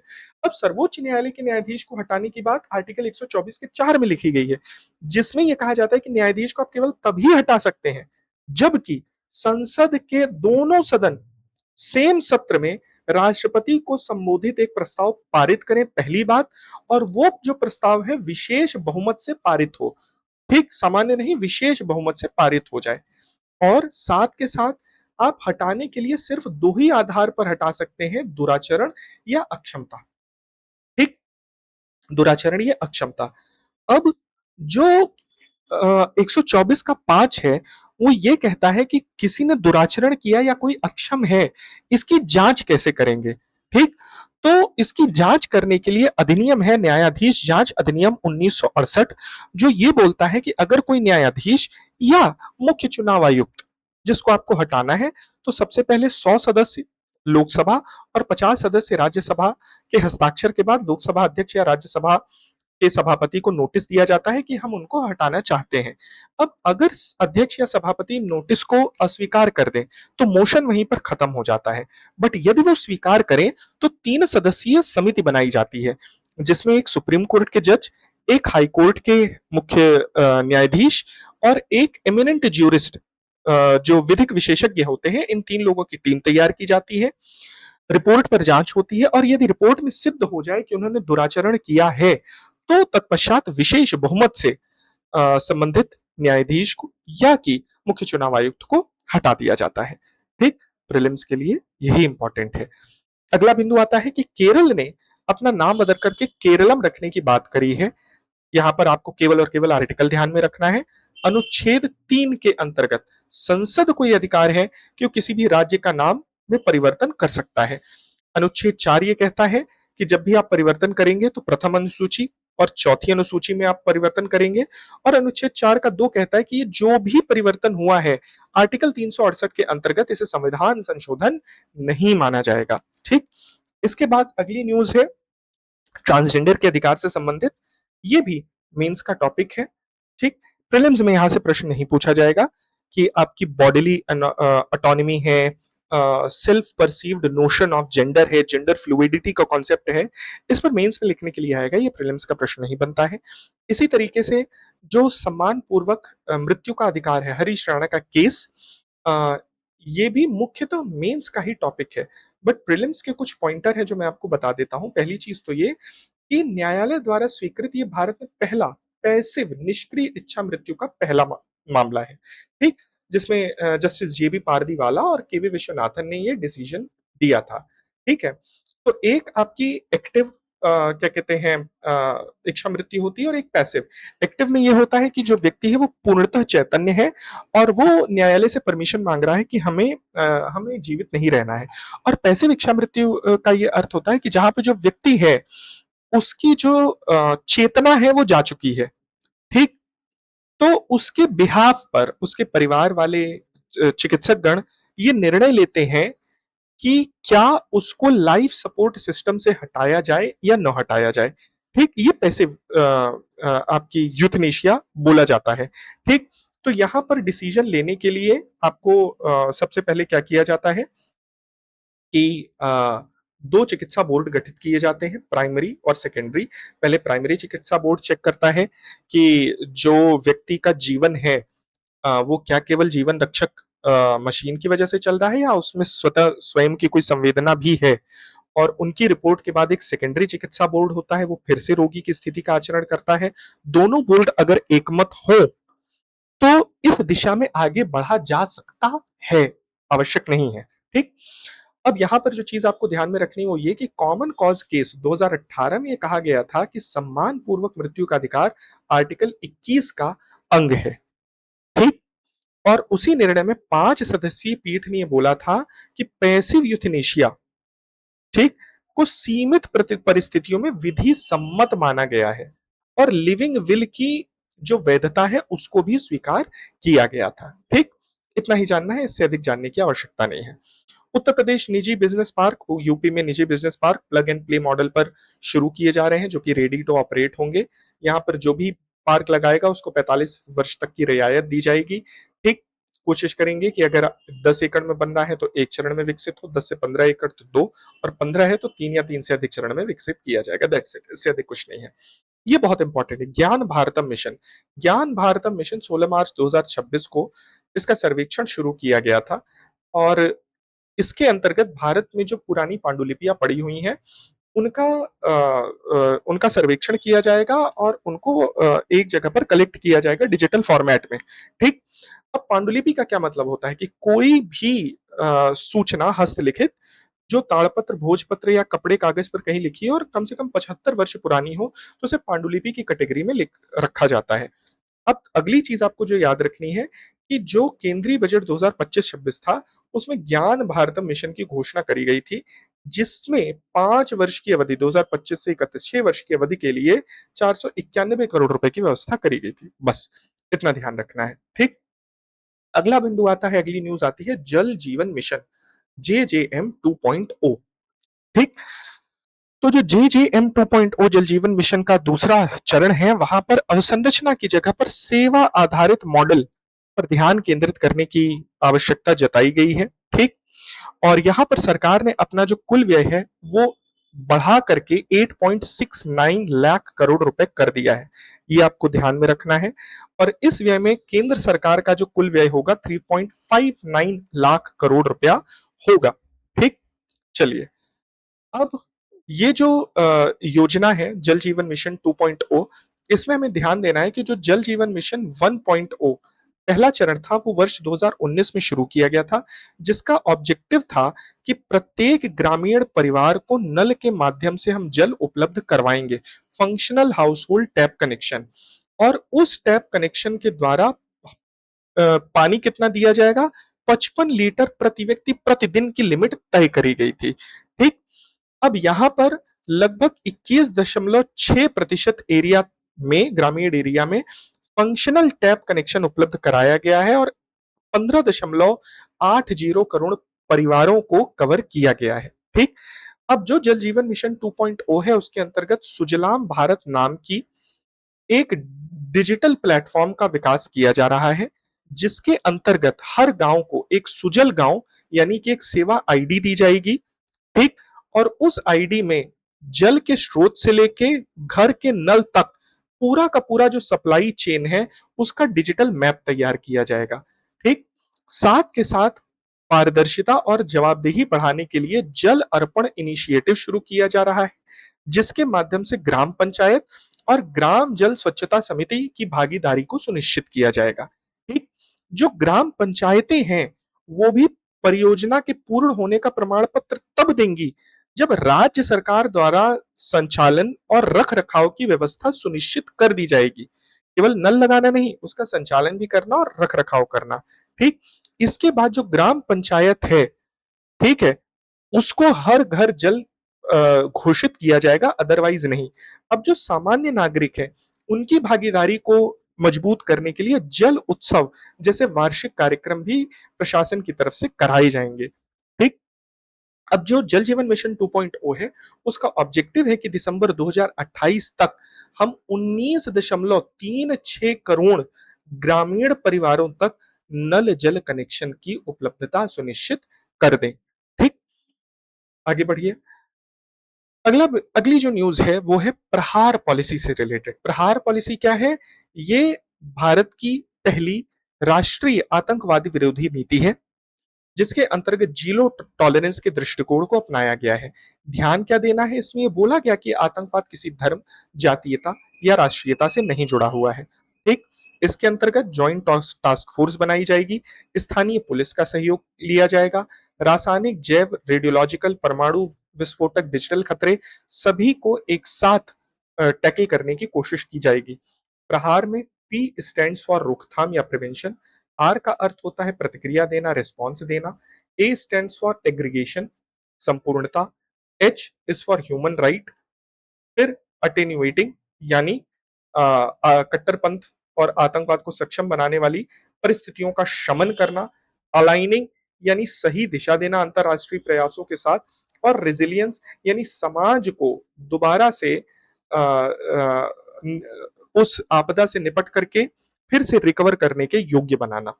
ठीक, चलिए अगली न्यूज है कि ईसीआई और राज्य निर्वाचन आयुक्तों का जो राष्ट्रीय गोलमेज सम्मेलन है, नई दिल्ली भारत मंडपम में आयोजित किया गया। अध्यक्षता ज्ञानेश कुमार जी ने करी थी।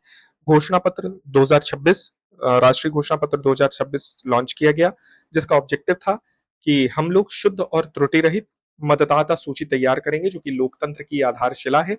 और यहाँ पर ईसीआई का एक नया पब्लिकेशन का विमोचन किया गया, जिसका नाम था लोकतंत्र का संगम या कॉन्फ्लुएंस ऑफ डेमोक्रेसीज। बस आगे बढ़ते हैं। फिर आती है एक नई योजना जिसका नाम है पीएम राहत। पीएम राहत किससे है? सड़क एक्सीडेंट, रोड एक्सीडेंट से जुड़ी है। इसमें ये कहा गया कि एक्सीडेंट होने के जस्ट बाद का जो 1 घंटा होता है, उसे गोल्डन आवर कहा जाता है। यानी एक्सीडेंट होने के 1 घंटे के भीतर यदि लोगों को अस्पताल पहुंचा दिया जाए तो 50% मौतें रोकी जा सकती हैं। ठीक, इस दिशा में सरकार ने कार्य करते हुए ये बोला है इस योजना के अंतर्गत कि जो भी पीड़ित व्यक्ति है, उसको अधिकतम 1.5 लाख रुपए तक का उपचार कवर प्रदान किया जाएगा। ठीक, जो दुर्घटना की तिथि से अधिकतम 7 दिन की अवधि तक लागू होगा। और जैसे ही कोई व्यक्ति दुर्घटनाग्रस्त हुआ है, सबसे पहले उसको स्टेबलाइज करने के लिए, ठीक, अगर गैर जीवन घातक मामला है तो 24 घंटा, जीवन घातक है तो 48 घंटा तक उसको जो भी लिस्टेड हॉस्पिटल है वहां भर्ती किया जाएगा। तत्पश्चात स्टेबल होने के बाद उसे नियर बाई दूसरे अस्पताल में आगे की चिकित्सा के लिए भेजा जाएगा। ठीक, यहाँ पर दो प्लेटफॉर्म का एकीकरण भी एक साथ किया जाएगा। पहला है ईडार, इलेक्ट्रॉनिक डिटेल एक्सीडेंट रिपोर्ट, जिसका यूज पुलिस करती है दुर्घटना की जांच करने के लिए। टीएमएस 2.0 ट्रांजैक्शन मैनेजमेंट सिस्टम, जिसका उपयोग राष्ट्रीय जो स्वास्थ्य प्राधिकरण है उसके द्वारा किया जाता है अस्पतालों में उपचार। और जो भी आप दावा प्रस्तुत करते हैं कि हमारा इतना खर्चा हुआ और सरकार से क्लेम करते हैं कि वो खर्च वहन करे, उसका मैनेजमेंट इसके माध्यम से किया जाता है। ठीक, यहाँ पर राहवीर की अवधारणा दी गई, यानी ऐसे वॉलेंटियर्स जो लोगों को अस्पताल पहुंचाते हैं। और ये जो राहवीर हैं, ये आपातकालीन नंबर पर डायल करके एम्बुलेंस की व्यवस्था, नियर बाई अस्पताल की जानकारी, ये सब प्राप्त कर सकते हैं। ठीक, अगला आता है राष्ट्रीय राजमार्ग मतलब राजमार्ग प्राधिकरण, एनएचएआई ने एक हरित आवरण सूचकांक को जारी किया है। ये पहली बार जारी किया गया है, जिसको इसरो के राष्ट्रीय रिमोट सेंसिंग केंद्र द्वारा बनाया गया है। इसरो का राष्ट्रीय रिमोट सेंसिंग केंद्र कहाँ पर है जी? हैदराबाद में है। ठीक, इसके अंतर्गत, इस इंडेक्स के अंतर्गत किया क्या गया है कि जो पौधों का रोपण किया गया है और जो ग्रीन कवर है, उसका मात्रात्मक आकलन किया जाएगा। ठीक, इसमें यह किया गया है कि ये जो आकलन है, ये 1 किलोमीटर के छोटे छोटे स्तर पर किया जा रहा है। सेंसर द्वारा जो पौधों की क्लोरोफिल है, उनका डेटा को कैप्चर करके ये पूरा आकलन तैयार किया गया है। जुलाई से दिसंबर तक की अवधि में शुरुआती 30,000 किलोमीटर लंबे राष्ट्रीय राजमार्गों को कवर किया गया है। जो पायलट प्रोजेक्ट था वो राजस्थान, पंजाब और उड़ीसा में शुरू किया गया था। इसका primary data resource set 2A satellite से लिया गया है और फिर उसकी रिजोल्यूशन को बढ़ाने के लिए कार्टोसैट 2S का इस्तेमाल किया गया है। सबसे ज्यादा हरियाली कहां पर पाई गई है? असम के राजमार्गों में पाई गई है। उसके बाद गुजरात, देन तेलंगाना, चौथे नंबर पर बिहार है 42.77%। इसका प्रतिशत भी याद करिएगा। सबसे कम ग्रीन कवर हिमाचल प्रदेश के राजमार्गों पर मिला है 13.54% मात्र। ठीक। इसके बाद अगला आता है एआई आधारित भारत विस्तार योजना। ठीक। तो भारत विस्तार योजना का जो की घोषणा बजट 2026-27 में करी गई थी, जिसके लिए बजटरी प्रोविजन 150 करोड़ रुपए का रखा गया था। इसका उद्घाटन हमारे कृषि मंत्री और किसान कल्याण मंत्री शिवराज सिंह चौहान ने जयपुर में किया था फरवरी में। ठीक। इसके अंतर्गत किया क्या जाएगा? किसानों को स्मार्ट बनाया जाएगा, एआई और डिजिटल तकनीकों से लैस किया जाएगा। ठीक। एआई आधारित फोन कॉल, चैटबॉट ये सब दी जाएगी ताकि वो अपनी जानकारी प्राप्त कर सकें। साथ के साथ फार्मर आईडी भी इसके माध्यम से बनाई जाएगी और पीएम फसल बीमा योजना और मृदा स्वास्थ्य कार्ड जैसी योजनाओं को भी इसके साथ असेंबल किया जाएगा। ठीक। अब यहाँ पर क्या करना है कि ये जो प्लेटफॉर्म है, यहाँ पर डिजिटल कृषि विशेषज्ञ 24 घंटे उपलब्ध रहेगा। डिजिटल कृषि विशेषज्ञ से बात करने के दो माध्यम हैं। पहला है भारत विस्तार चैटबॉट चैटबॉट जहां पर आप लिख करके बातचीत कर सकते हैं, जो हिंदी और अंग्रेजी माध्यम में होगी। दूसरी है एआई एक सहायक भारती। ये बोलने वाला एआई असिस्टेंट है, किसानों के सवालों का जवाब दे सकता है। ठीक। हालांकि कुछ और भी इस तरीके के ऐप हैं, जैसे बिहार कृषि ऐप हिंदी भाषा में है। ठीक। अमूल एआई गुजराती भाषा में है। वसुधा ऐप मराठी भाषा में है। हालांकि सरकार ने बोला है कि 6 महीने में 11 भाषाओं में इस सेवा को उपलब्ध कराया जाएगा। ठीक। चलिए, बहुत इंपॉर्टेंट अगला टॉपिक है एआई इम्पैक्ट समिट 2026। सबसे पहली चीज कब हुई, कहां हुई? 16 फरवरी से 21 फरवरी 2026 तक इसका आयोजन किया गया। कहां किया गया? भारत मंडपम में किया गया। ठीक। किसके द्वारा किया गया? अ, इंडिया एआई मिशन के अंतर्गत इलेक्ट्रॉनिक एवं सूचना प्रौद्योगिकी मंत्रालय के द्वारा किया गया। ठीक। आगे क्या जानना है? भारत में आयोजित होने वाला ये पहला प्रमुख एआई शिखर सम्मेलन है। बिल्कुल ठीक। इसका मुख्य विषय क्या था? मुख्य विषय था सर्वजन हिताय सर्वजन सुखाय। ठीक। फोकस पॉइंट क्या था इसका? कि हमको उत्तरदायी एआई बनाना है, समावेशी बनाना है और मानव केंद्रित बनाना है। ठीक। चलिए, ये भारत में पहली बार हुआ है, तो इसके पहले कहां कहां पर हुआ है? इसके पहले यूके में 2023 में हुआ था, ब्लेचली पार्क में, जहां पर एआई के खतरों पर ध्यान केंद्रित किया गया था। फिर दक्षिण कोरिया सियोल में 2024 में आयोजित किया गया, जिसमें एआई में नैतिकता और समावेशिता की बात करी गई थी। पेरिस में 2025 में आयोजित किया गया, जहां सुरक्षा से हट करके एआई की आर्थिक प्रतिस्पर्धा की बात करी गई। और पुनः भारत में 2026 में आयोजित किया गया, जहां एआई में निवेश और लोगों की भागीदारी पर ध्यान केंद्रित किया गया। यहाँ पर भारत ने नई दिल्ली घोषणा पत्र को जारी किया है। ठीक।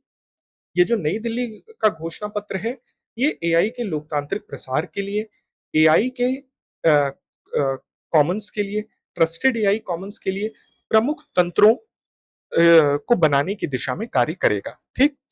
अब इसके बाद जो एआई इम्पैक्ट समिट है, उसमें पहली चीज आपको ध्यान देना है कि तीन बुनियादी स्तंभ, जिन्हें थ्री सूत्रास बोला गया, थ्री पीस, यानी पीपल, प्लेनेट और प्रोग्रेस। ठीक। समावेशी विकास सभी नागरिकों तक पहुंचे, एआई की दिशा में जो कार्य है वो पर्यावरण के प्रति उत्तरदायी हो और आर्थिक विकास और शासन की दक्षता को तेज करे। ठीक। दूसरा थ्री सूत्रास के बाद है सेवन चक्रास, सात चक्र। ठीक। सात चक्र क्या क्या अपनाए गए? कि सामाजिक सशक्तिकरण के लिए काम करना है, मानव पूंजी पर ध्यान देना है, विश्वसनीयता बनाए रखनी है, नवाचार को बढ़ाना है, विज्ञान की रिसर्च को बढ़ाना है, एआई संसाधनों का डेमोक्रेटाइजेशन लोकतंत्रीकरण करना है और सामाजिक भलाई पर ध्यान केंद्रित करना है। इसके साथ के साथ प्रधानमंत्री जी ने मानव फ्रेमवर्क भी दिया।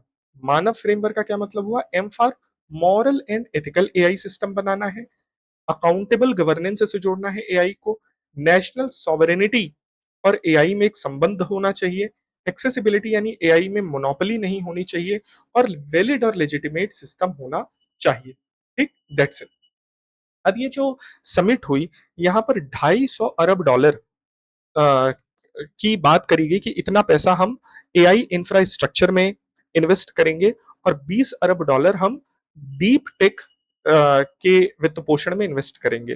गूगल, अडानी और एयरटेल ने एक साथ मिलकर के विशाखापत्तनम में 15 अरब अमेरिकी डॉलर का एआई हब बनाने की घोषणा की है।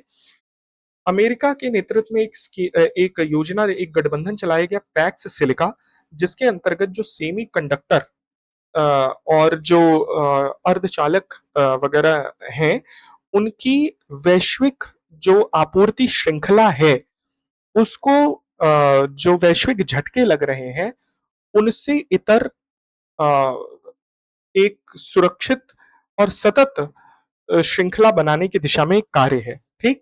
और साथ के साथ चाइना की तरफ से भी जो आता है, क्योंकि चाइना का एक मोनोपोली है अर्धचालकों के प्रोडक्शन में, तो उससे बचने के लिए भी पैक्स सिलिका नाम का गठबंधन बनाया गया है, जिसमें भारत भी शामिल हुआ है, ठीक? इसके साथ के साथ India US AI opportunity partnership पर भी हस्ताक्षर किया गया है। इस समिट में फ्रांस के राष्ट्रपति इमैनुअल मैक्रो और संयुक्त राष्ट्र के महासचिव एंटोनियो गुतरेस ने भी हिस्सा लिया था। साथ के साथ भारत ने एआई रिस्पॉन्सिबिलिटी प्लेज, ठीक है, प्लेज यानी प्रतिज्ञा कि हम एआई का रिस्पॉन्सिबल यूज करेंगे, ऐसी प्रतिज्ञा ली जिसमें लगभग 2.5 लाख से अधिक लोगों ने प्रतिज्ञाएं ली थी, ठीक? इसके साथ के साथ एनआईईएलटी और आंध्र प्रदेश सरकार ने यह कहा है कि हम अमरावती में भारत का पहला समर्पित क्वांटम और एआई विश्वविद्यालय परिसर स्थापित करेंगे, ठीक? इस इम्पैक्ट समिट में सर्वम एआई, जो भारत का एक नवाचार है, वो काफी चर्चा में रहा, जिसने अपने बुलबुल, विजन और सारस जैसे एआई मॉडल को प्रदर्शित किया। जननी एआई ने इनाया वॉइस ओएस यानी ऑपरेटिंग सिस्टम प्रदर्शित किया, जो आवाज पर आधारित एआई मॉडल है। बोध और सही स्वास्थ्य से संबंधित मॉडल है, यहाँ पर गलत लिखा है। साइंस एंड टेक वाली चैप्टर में हम लोग इसको डिटेल में पढ़ेंगे, ठीक? अगला पॉइंट है कुमार भास्कर वर्मा सेतु। कुमार भास्कर वर्मा सेतु में क्या जानना है? ब्रह्मपुत्र नदी पर बना हुआ है, पहली चीज ध्यान में रखनी है। दूसरी चीज कि ये 6 लेन का एक्स्ट्रा डोज्ड ब्रिज है, यानी ये केबल वायर और जो आपके गियर बनते हैं, उन दोनों को मिक्स करके बनाया गया है। ये पूर्वोत्तर भारत का पहला एक्स्ट्रा डोज्ड पुल है, सॉरी, जिसकी लंबाई 2.86 किलोमीटर है। इसके अलावा मोदी जी जब गए पूर्वोत्तर में, तो वहां पर और क्या क्या किया? उन्होंने अमीन गांव यानी असम में ही राष्ट्रीय डेटा केंद्र का उद्घाटन किया, आईआईएम गुवाहाटी का उद्घाटन किया और असम के डिब्रूगढ़ में पूर्वोत्तर की पहली इमरजेंसी लैंडिंग फैसिलिटी का उद्घाटन किया। That's it. अगली न्यूज है राष्ट्रीय विद्युत नीति का मसौदा ड्राफ्ट जारी हुआ है। इसमें आपको इतना मानना है कि हमारा ऑब्जेक्टिव है 2030 तक प्रति व्यक्ति बिजली खपत 2000 किलोवाट आवर और 2047 तक 4000 किलोवाट आवर हमें अचीव करना है, ठीक? अगला न्यूज है बायो फार्मा शक्ति। बायो फार्मा शक्ति की घोषणा बजट 2026-27 में करी गई थी। इस योजना के लिए 10,000 करोड़ रुपए का परिव्यय रखा गया है और हमारा ऑब्जेक्टिव है कि हमें वैश्विक फार्मास्यूटिकल बायो फार्मास्यूटिकल बाजार में 5% की हिस्सेदारी हासिल करनी है, ठीक? ये ऑब्जेक्टिव है इस इनिशिएटिव का। इसके अंतर्गत इसका प्रमुख उद्देश्य है कि हमें बायोलॉजिक और बायोसिमिलर के उत्पादन को मजबूत करना है, ठीक? बायोलॉजिक्स और बायोसिमिलर क्या होते हैं? ऐसी औषधियां जो लिविंग ऑर्गेनिज्म पर बेस है, यानी आप किसी बैक्टीरिया से, किसी पौधे के टिश्यू से, कोशिकाओं से किसी दवाओं का उत्पादन कर रहे हैं। जैसे पैरासिटामॉल केमिकल्स से बनाया जाता है, वैसे जो बायोलॉजिक्स वगैरह दवाएं हैं, वो इस तरह की जो लिविंग सेल्स, लिविंग ऑर्गेनिजम्स होती हैं, उनका कल्चर करके बनाया जाता है, ठीक? ताकि हम इन महंगी दवाओं का जो निर्माण है भारत में ही करके अपनी आयात निर्भरता को कम कर सकें। आप बताइए कि अगर हम भारत की आयात निर्भरता को कम करेंगे, तो करंट अकाउंट डेफिसिट पर क्या प्रभाव पड़ेगा? क्वेश्चन है, कमेंट सेक्शन में आप उत्तर दीजिए, ठीक? इसके साथ के साथ भारत का जो राष्ट्रीय बायोफार्मा मिशन है, उसका शुभारंभ 2017 में किया गया था 1500 करोड़ रुपए से, जिसका ऑब्जेक्टिव था इनोवेट इन इंडिया। इसके अंतर्गत भारत में कई सारे नए स्टार्टअप्स आए, जैसे अर्जुन अरुणाचलम की वॉक्सेल ग्रिड ने भारत में पहली बार स्वदेशी एमआरआई मशीन बनाई। उसी तरह चेन्नई की एक कंपनी है लिविम लाइफटेक, जिसने टाइप 2 डायबिटीज के इलाज के लिए लिराग्लुटाइड नाम की पहली बायोसिमिलर दवा बनाई है, ठीक? चलिए, अगली है प्लास्ट इंडिया। बस आपको इतना जानना है कि जो प्लास्ट इंडिया प्रदर्शनी है, दिल्ली में आयोजित करी गई थी। That's it. दूसरा ये ज़ीरो वेस्ट एग्ज़िबिशन था। एक प्लास्ट इंडिया का जो स्थापना है 1987 में करी गई थी, ज़रूरी नहीं कि आप याद रखें, छोड़ सकते हैं। नेक्स्ट है पीएम मित्रा पार्क। ठीक, पीएम मित्रा पार्क योजना के बारे में पहली चीज क्या जाननी है कि पीएम मित्रा पार्क योजना बजट 2021 में शुरू करी गई थी। 7 वर्ष के लिए, अवधि 2027-28 तक के लिए है, 2021 से लेकर के, और बजटरी टारगेट 4,445 करोड़ रुपया रखा गया है। ठीक, ये हो गई योजना। ऑब्जेक्टिव क्या है कि हमको भारत के अंदर जो पूरी की पूरी वस्त्र श्रृंखला से संबंधित जो पूरा वैल्यू चेन है, ठीक, उसकी लॉजिस्टिक कॉस्ट को कम करना, एम्प्लॉयमेंट जनरेट करना, एक्सपोर्ट पोटेंशियल को बढ़ाना, इन्वेस्टमेंट को बढ़ाना, ये सारा कार्य है। अब अगर आपको कोई भी पार्क बनाना हो तो आपके पास न्यूनतम 1000 एकड़ की जमीन होनी चाहिए, और सरकार की तरफ से और राज्य सरकार की तरफ से आपको सपोर्ट दिया जाएगा। अगर आप ग्रीन फील्ड पार्क वगैरह बना रहे हैं तो राज्य सरकार का जो 51% और केंद्र सरकार 49% की आपको सपोर्ट देगा। टोटल 7 स्थलों का चयन किया गया है। तमिलनाडु में विरुधनगर, तेलंगाना में वारंगल, गुजरात में नवसारी, कर्नाटक में कालबुर्गी, मध्य प्रदेश में धार, यूपी में लखनऊ, जरूर ध्यान में रखिएगा, और महाराष्ट्र में अमरावती। इन 7 में से जो तेलंगाना में वारंगल है, वहां पर पहला फंक्शनल पीएम मित्रा पार्क शुरू किया जा चुका है। ठीक, चलिए अगले न्यूज पर आते हैं। तो वो है एक जनपद एक व्यंजन योजना। ये यूपी के लिहाज से महत्वपूर्ण है, और सरदार वल्लभ भाई Patel employment and industrial zone का शुभारंभ ये कब किया गया? 24 जनवरी। 24 जनवरी को क्या होता है? उत्तर प्रदेश दिवस मनाया जाता है। ठीक, इस दिन इस योजना के साथ साथ 5 विभूतियों को, कौन कौन? शुभांशु शुक्ला, अलक पांडे, रश्मि आर्या, ठीक, इसके बाद डॉक्टर हरिओम पवार और डॉक्टर सुधांशु सिंह को उत्तर प्रदेश गौरव सम्मान दिया गया, ये याद रखना है। मुख्यमंत्री युवा उद्यमी विकास योजना के अंदर 5 जनपदों को, जौनपुर, आजमगढ़, हरदोई, अंबेडकर नगर और झांसी को उत्कृष्ट प्रदर्शन के लिए पुरस्कार दिया गया, ये ध्यान में रखना है। अब एक जनपद एक उत्पाद की ये जो पूरी लिस्ट है, आप एक दो बार पढ़ जाइएगा। अगर गलती से कभी मैच द कॉलम टाइप में आता है तो you can easily match it. इससे अधिक आपको जानने की आवश्यकता नहीं है। अगली जो स्कीम है सरदार वल्लभ भाई Patel employment and industrial zone, तो इसमें प्रत्येक जनपद में रोजगार और औद्योगिक क्षेत्र स्थापित किए जाएंगे। लगभग 100 एकड़ क्षेत्रफल में ये जोन बनाया जाएगा, और उस जोन के अंदर सरदार वल्लभ भाई पटेल रोजगार कौशल विकास केंद्र की स्थापना, जो कॉमन फैसिलिटी सेंटर के तौर पर काम करेगा और वन सपोर्ट सिस्टम के तौर पर काम करेगा, उसकी स्थापना करी जाएगी। अगली न्यूज है रिस्पॉन्सिबल नेशन इंडेक्स। ठीक, रिस्पॉन्सिबल नेशन इंडेक्स क्या है? ये विश्व बौद्धिक फाउंडेशन, जवाहरलाल नेहरू विश्वविद्यालय और आईआईएम मुंबई ने शुरू किया। इसका ऑब्जेक्टिव ये है कि जो इंटरनेशनल लेवल पे अलग अलग इंडेक्सेस निकालती हैं एजेंसीज, उनमें एक पश्चिमी देशों के प्रति बायसनेस होती है। ठीक है, तो यहाँ पर भारत ने ये जो निकाला है वो ये कि उनके पूर्वाग्रह से हट करके भारतीय मानदंड पर आधारित, ठीक, एक शक्ति के स्थान पर उत्तरदायित्व पर आधारित राष्ट्रों का जो मानदंड है, उस बेसिस पर, उस आधार पर कौन सा राष्ट्र कैसा परफॉर्म कर रहा है, उसके लिए ये इंडेक्स निकाला गया है। तो इसके 3 मूल स्तंभ हैं। पहली चीज आंतरिक उत्तरदायित्व, यानी आप अपने नागरिक कल्याण पर कोई राष्ट्र कितना फोकस कर रहा है। पर्यावरण उत्तरदायित्व यानी पारिस्थितिकी संरक्षण के लिए आप कैसा कार्य कर रहे हैं। बाह्य उत्तरदायित्व यानी अंतरराष्ट्रीय प्रणाली में आप दूसरे राष्ट्रों के साथ आपका कैसा संबंध है। इसके 7 आयाम हैं जिसे आपको याद रखने की जरूरत नहीं है। ये जो सूचकांक है 58 संकेतकों पर आधारित है, जो अलग अलग जगह से लिए गए हैं। जैसे रूल ऑफ लॉ से, मतलब वर्ल्ड जस्टिस प्रोजेक्ट से डेटा लिया गया, डब्ल्यूएचओ से लिया गया, यूनिसेफ से लिया गया, एफओए से लिया गया, ठीक है, अंतर्राष्ट्रीय ऊर्जा एजेंसी से डेटा लिया गया, और ये सारी अलग अलग डेटा को मिन मैक्स स्केलिंग विधि से एक साथ सामान्यीकृत करके 0 से 1 के पैमाने पर पब्लिश किया गया, जिसमें पहले नंबर पर सिंगापुर है, दूसरे पे स्विट्जरलैंड, तीसरे पे डेनमार्क है, और भारत का स्थान यहाँ पर 16वां है। अब यहाँ पर अगर संयुक्त राज्य अमेरिका की बात करिए तो 66वें स्थान पे, चीन 68वें स्थान पर है। ठीक, तो ये दिखाया जा रहा है कि हमारा जो राष्ट्र है वो ज्यादा उत्तरदायी है, अन्य देशों के प्रति भी, अपने नागरिकों के प्रति भी, और पर्यावरण के प्रति भी। ठीक, प्रधानमंत्री नरेंद्र मोदी ने पश्चिम बंगाल और असम का दौरा किया था जनवरी में। तो वहां पर उन्होंने जो भारत की पहली वंदे भारत स्लीपर ट्रेन है, वंदे भारत कामाख्या, कहाँ से कहाँ चल रही है, हावड़ा से गुवाहाटी, इसका उद्घाटन किया। ठीक।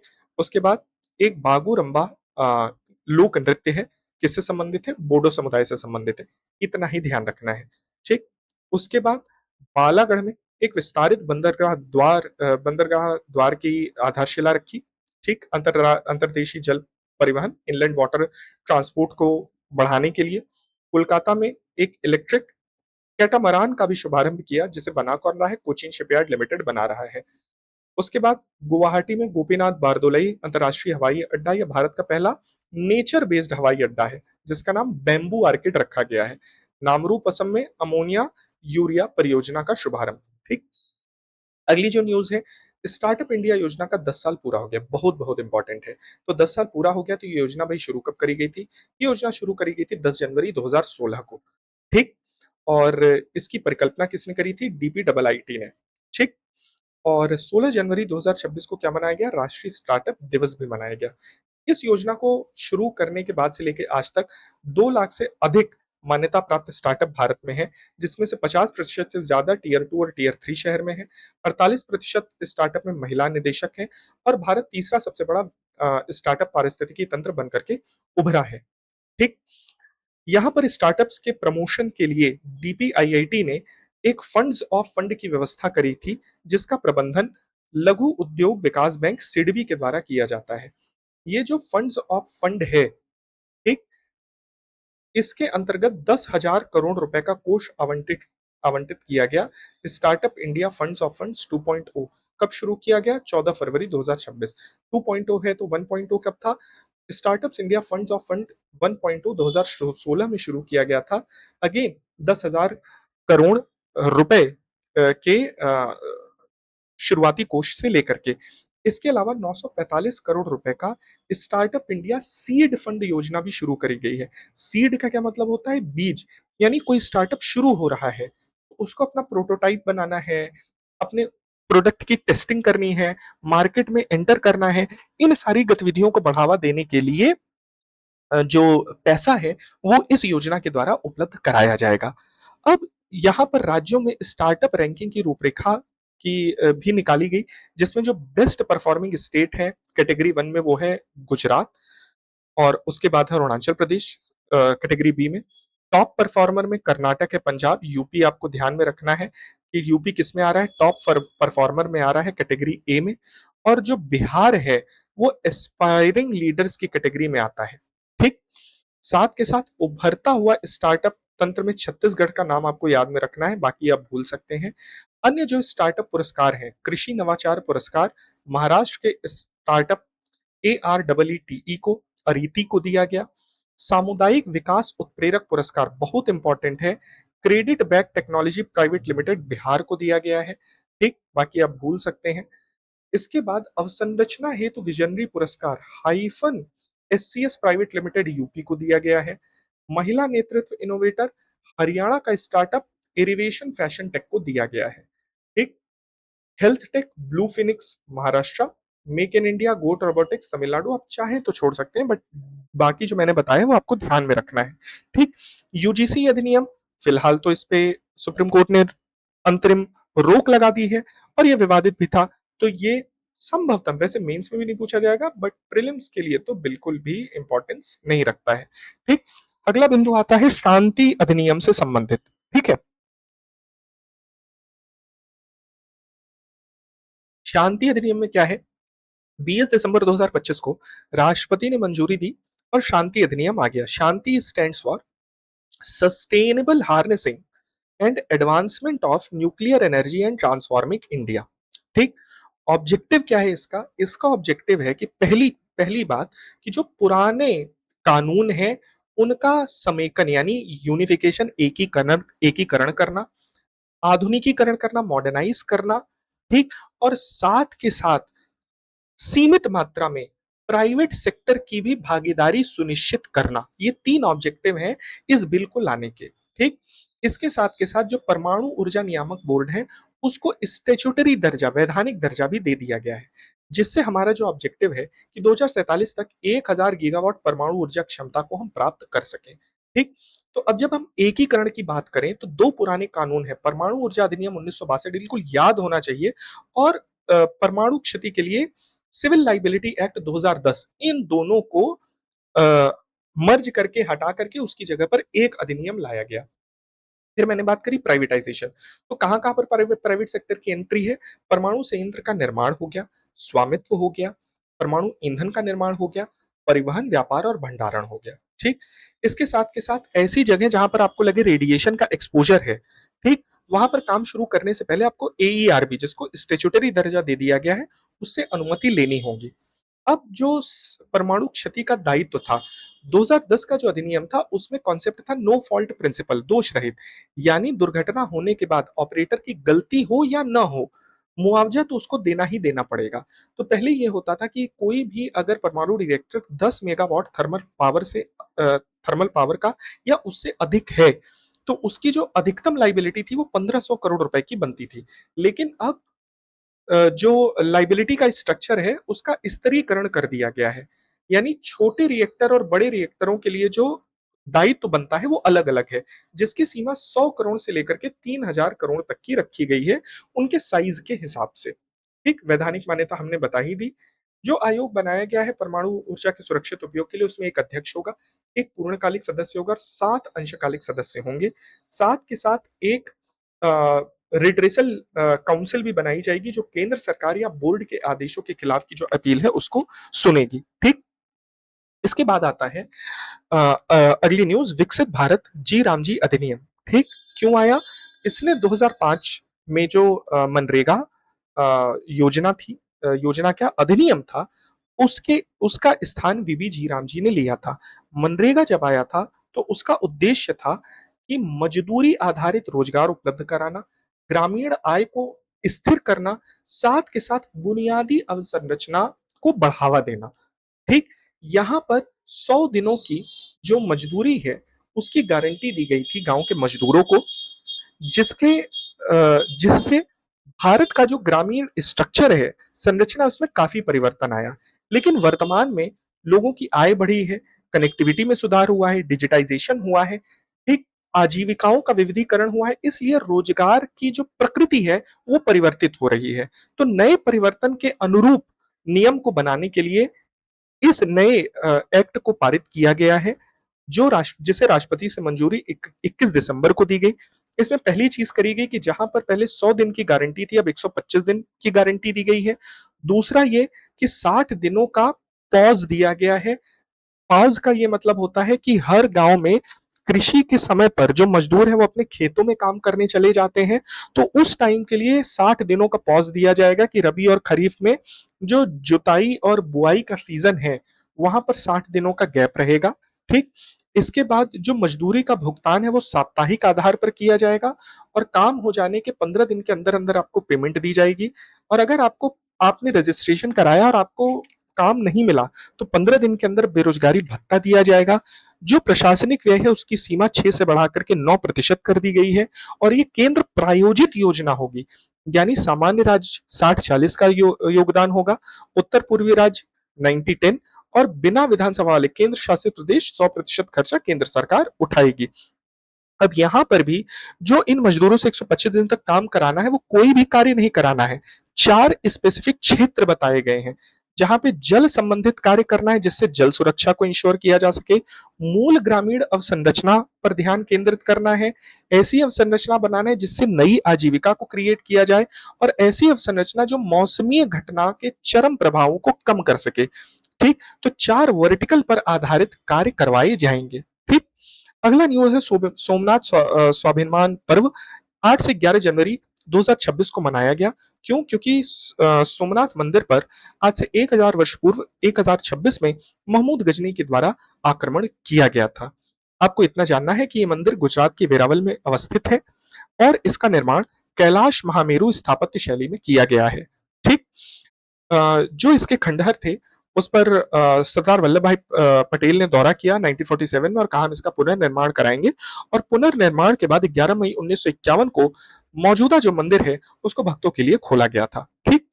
फिर आता है राष्ट्रीय प्रेरणा स्थल, जो कि कहां पर बनाया गया है? लखनऊ में बनाया गया है। तो 25 दिसंबर को 101वीं जयंती थी श्री अटल बिहारी वाजपेयी जी की, उसके अलावा महामना मदन मोहन मालवीय, महाराजा बिजली पासी, ठीक, जिनकी आइडेंटिटी देश की एकता, सुशासन इन सबसे जुड़ी हुई है।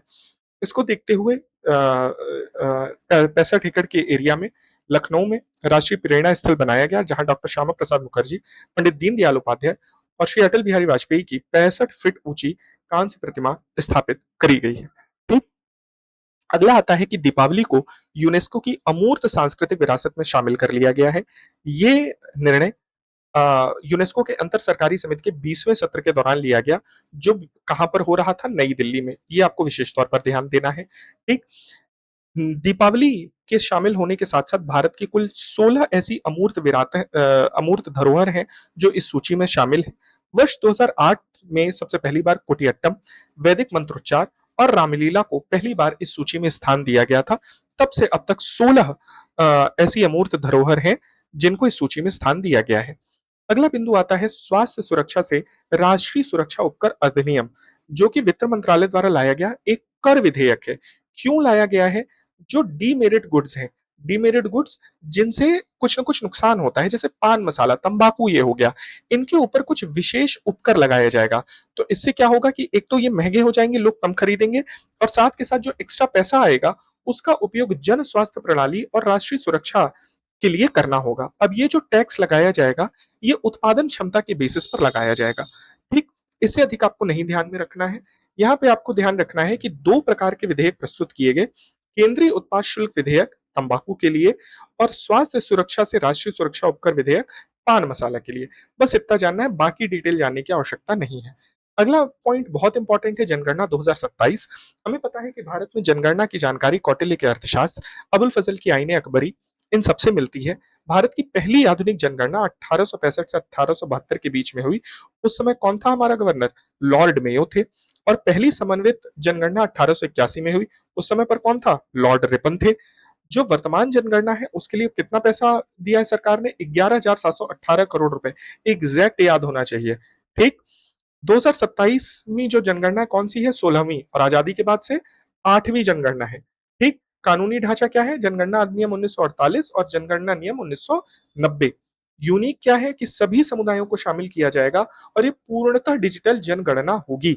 संदर्भ तिथि क्या है? 1 अक्टूबर 2026 सभी जगह के लिए, और जो हिली एरियाज हैं उनके लिए 1 मार्च 2027। ठीक। एक समर्पित पोर्टल सीएमएमएस भी बनाया गया है, जो पूरी प्रक्रिया का रियल टाइम प्रबंधन करेगा। साथ के साथ हाउस लिस्टिंग ब्लॉक के लिए क्रिएटर वेब मैप एप्लीकेशन बनाया गया है।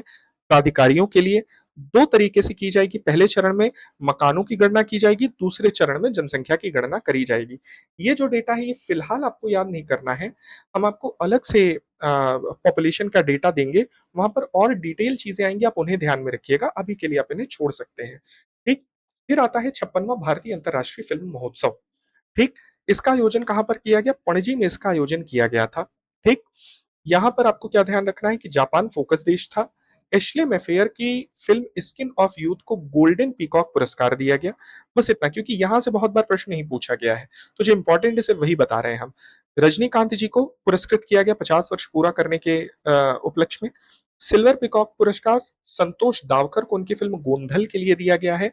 और एरिक स्वेंसन को सेफ हाउस के लिए आईसीएफटी यूनेस्को गांधी पदक दिया गया है। ये इस पूरे पॉइंट का सबसे इंपॉर्टेंट बिंदु है। ठीक। इससे अधिक आपको ध्यान नहीं रखना है।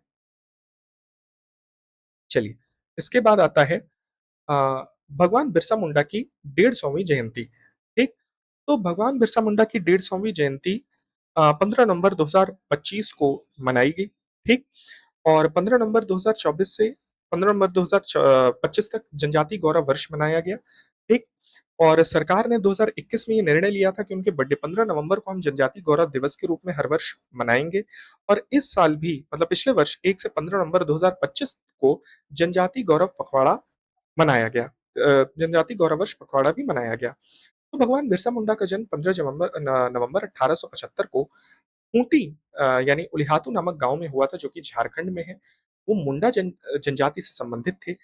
उनका उपनाम धरती आबा या धरती के पिता भी था। उन्होंने 1899 1900 में उलगुलान यानी महान क्रांतिकारी अंग्रेजों के विरुद्ध, और नारा दिया अबुआ दिसुम अबुआ राज यानी हमारा देश और हमारा राज्य। ठीक, उनकी उन्होंने ये जो क्रांति करी वो दीकुओं के विरुद्ध थी, यानी बाहरी लोग जो मुंडा क्षेत्र में आकर के उनकी जो पुरानी प्रथाएं हैं उनको खत्म कर रहे हैं।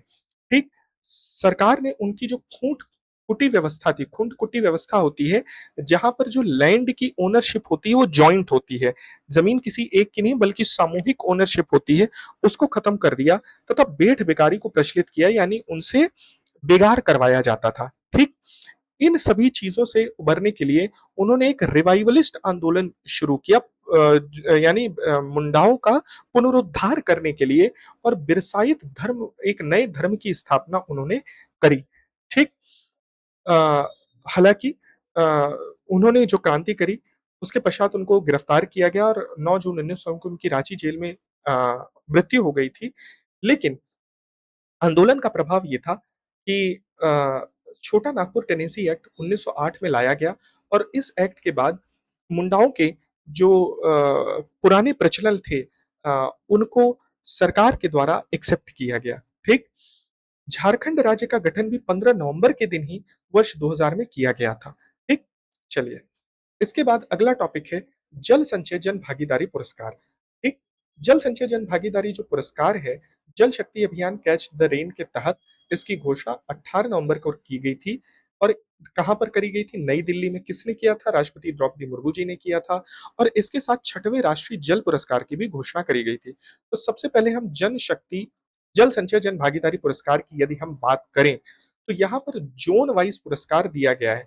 बट उसके पहले आप ये जानिए कि सर्वश्रेष्ठ प्रदर्शन, ठीक है, जल संचय जन भागीदारी जो पुरस्कार है उसमें सर्वश्रेष्ठ प्रदर्शन करने वाला राज्य कौन है? तेलंगाना, छत्तीसगढ़, राजस्थान। पहले तो ये चीज आप बिल्कुल ध्यान में रखिए।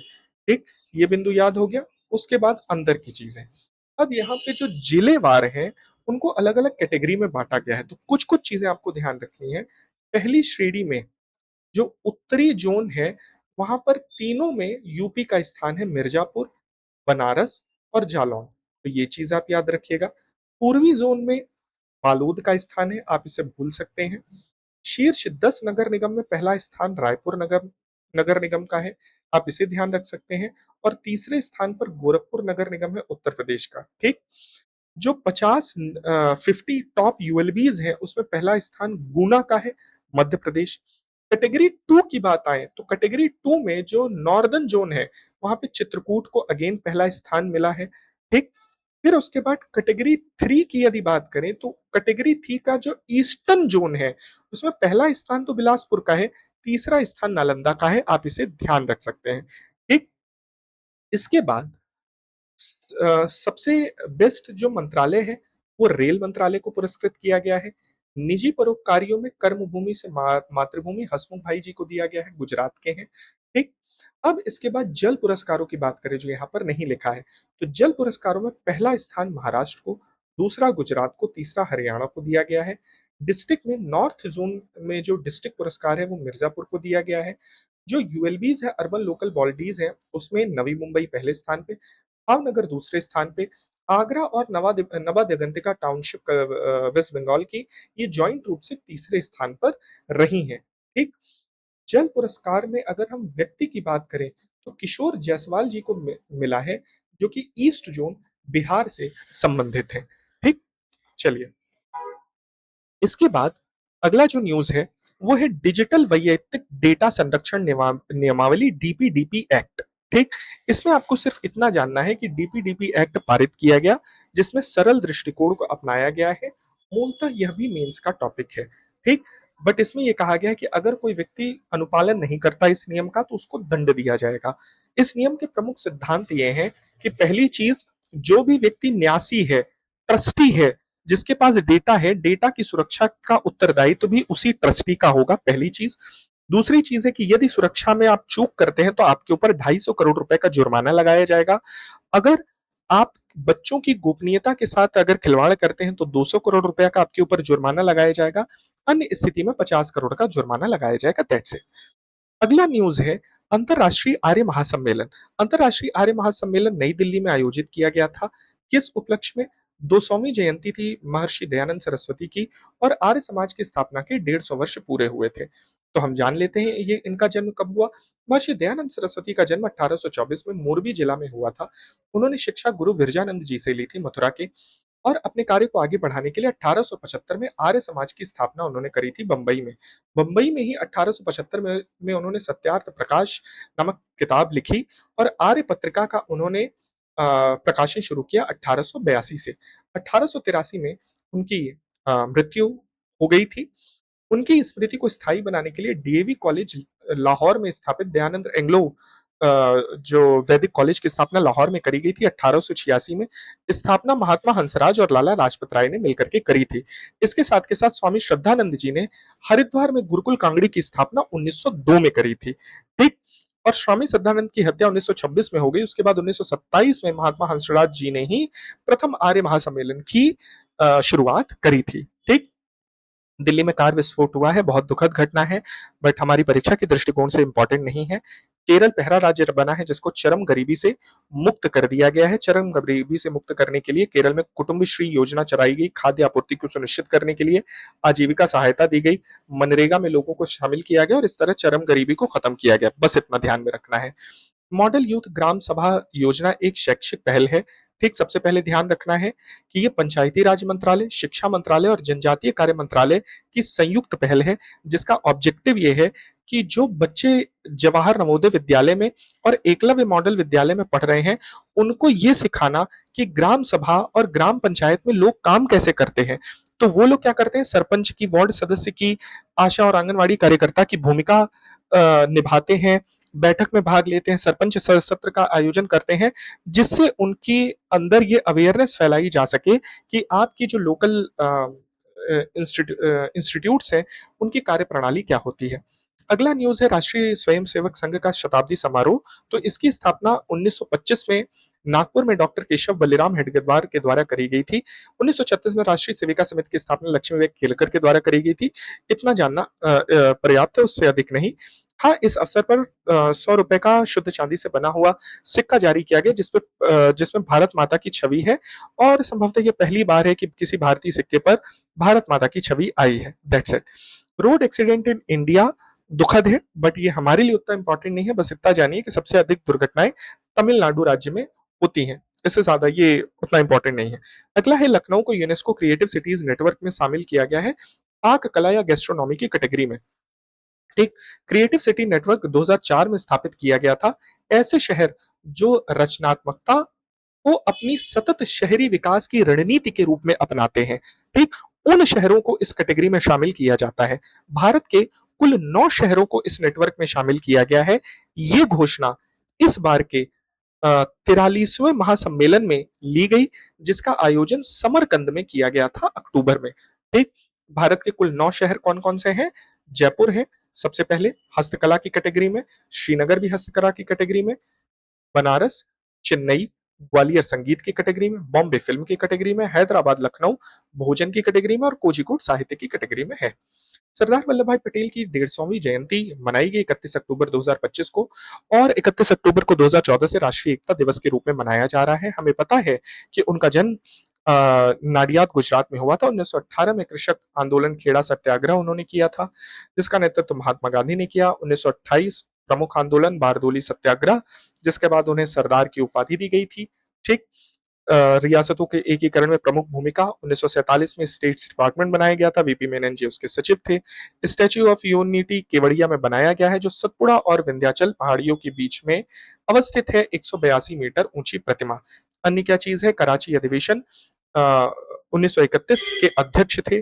भारत के पहले उप प्रधानमंत्री और गृह मंत्री रहे हैं, और भारत रत्न सम्मान 1991 में दिया गया है। आप हमको ये बताइए कि कराची अधिवेशन के मेजर आउटकम क्या क्या थे? ये आप कमेंट बॉक्स में हमको लिख करके बताइए। ठीक। इसके बाद बिंदु आता है, नवी मुंबई में अंतर्राष्ट्रीय हवाई अड्डा बनाया गया। बस इतना जानना है, इससे ज्यादा नहीं जानना है। वर्ल्ड फूड इंडिया समिट कहां पर आयोजित करी गई? भारत मंडपम में आयोजित करी गई। आप इतना जान लिए, बहुत बड़ी बात है। इसके साथ के साथ वहां पर 24वां international sea food show Bharat Mandapam में ही, और एफएसएसएआई ने वैश्विक खाद्य नियामक शिखर सम्मेलन का आयोजन किया। कहां पर? नई दिल्ली भारत मंडपम में। बस। ठीक। इसके बाद डीएसआईआर सीएसआईआर की क्षमता निर्माण मानव संसाधन विकास योजना को अनुमति मिल गई है, जिसके लिए परिव्यय रखा गया है 2,277 करोड़ रुपए।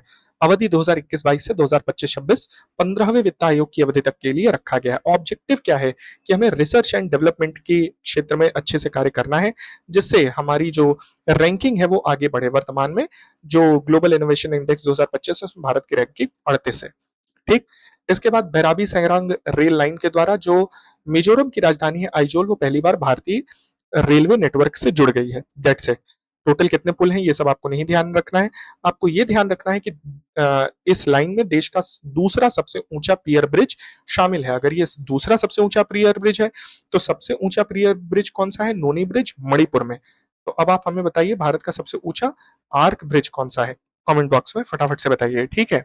अब ये जो रेलवे लाइन है बैराबी सैरांग, ये लुशाई मीजो पहाड़ियों से होकर के गुजरती है। ठीक। इसके साथ के साथ आइजोल में ही एलपीजी बॉटलिंग प्लांट की भी आधारशिला रखी गई। That's it. भूतापीय ऊर्जा के लिए राष्ट्रीय नीति सितंबर 2025 में आई थी, जो हमारे 2070 के नेट जीरो लक्ष्य के अनुकूल है। हमारे यहाँ पे कुल 10 भूतापीय प्रांतों की पहचान करी गई, जैसे Himalayan basin, Cambay, Aravalli, Mahanadi basin, Godavari basin. और भारत की जो सैद्धांतिक क्षमता है, संभावित सैद्धांतिक क्षमता है, वो 10 गीगावाट की है। That's it. फिर आता है भारत का उपराष्ट्रपति का चुनाव। तो सीपी राधाकृष्णन जी 15वें उपराष्ट्रपति चुने गए। ठीक। वोट हुआ था तो उन्होंने उन्होंने बी सुदर्शन रेड्डी जी को हराया था। और सीपी राधाकृष्णन 2 बार कोयम्बटूर से सांसद रह चुके हैं, झारखंड के राज्यपाल रह चुके हैं, और तेलंगाना के राज्यपाल रह चुके हैं, पुडुचेरी के लेफ्टिनेंट गवर्नर रह चुके हैं। ठीक है। अब ये हुआ यूं कि उपराष्ट्रपति जगदीप धनखड़ जी ने स्वास्थ्य कारणों से इस्तीफा दे दिया था। आर्टिकल याद रखना है, आर्टिकल 67 का ए। ठीक। आर्टिकल 67 का ए उपराष्ट्रपति के रेजिग्नेशन की बात करता है। अच्छा, इसके पहले भी ऐसा कभी हुआ है उपराष्ट्रपति का इस्तीफा और ये सारी चीजें? जी। तो वीवी गिरि जी ने 1969 में प्रेसिडेंशियल इलेक्शन में हिस्सा लेने के लिए ऐसा किया था, और भैरव सिंह शेखावत जी ने 2007 में ऐसा किया था, जब वो प्रेसिडेंशियल इलेक्शन हार गए थे। ठीक। अच्छा, अगर उपराष्ट्रपति को हटाने की बात करी जाए, तो हटाने की बात आर्टिकल 67 के बी में दी गई है, जिसमें दिया गया है कि उनको ऐसे संकल्प से हटाया जा सकता है जिसे राज्यसभा के तत्कालीन सदस्यों ने बहुमत से पारित किया हो और लोकसभा भी सहमत हो। लेकिन ऐसे कोई भी प्रस्ताव के लिए जो भी आप संकल्प ला रहे हैं, उसकी 14 दिन पूर्व सूचना देना अनिवार्य है। अब अगर निर्वाचन की बात करी जाए, तो आर्टिकल 68 में निर्वाचन की बात करी गई है, और उपराष्ट्रपति पद का निर्वाचन जो वर्तमान उपराष्ट्रपति है उसके कार्यकाल के समापन से पहले पहले हो जाना चाहिए। ठीक है। और निर्वाचन कौन कराएगा? Article 324 election commission of India. कहा जाता है जितना जल्दी हो सके उतना जल्दी आप करा लीजिए। अगर आपको पार्टिसिपेट करना है तो आपके कम से कम 20 प्रस्तावक और 20 समर्थकों द्वारा आपको नामित किया जाना चाहिए। भारत के आप नागरिक हो, 35 वर्ष आयु हो, राज्यसभा के सदस्य बनने की आप योग्यता रखते हो, किसी लाभ के पद पर न बैठे हो, ये सारी चीजें आपके अंतर्गत होनी चाहिए।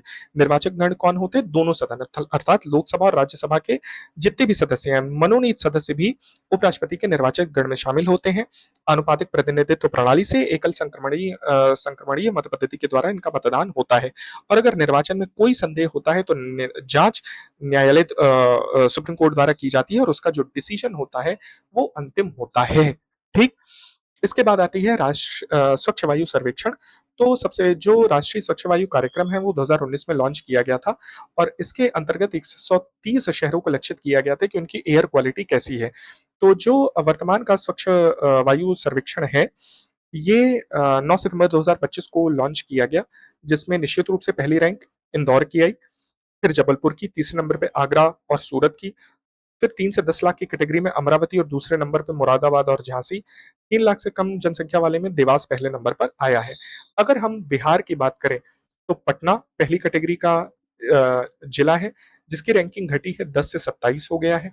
गया की रैंकिंग 8 से घट करके 11 हुई है। बिहार का मुजफ्फरनगर इकलौता जिला है जिसने प्रगति करी है, उसकी रैंकिंग 32 से कम होकर के 30 पर आई है। उत्तर प्रदेश की बात करी जाए तो कैटेगरी 1 में आगरा के बाद कानपुर है, कैटेगरी 2 में मुरादाबाद झांसी है, कैटेगरी 3 में अनपरा फिर रायबरेली है।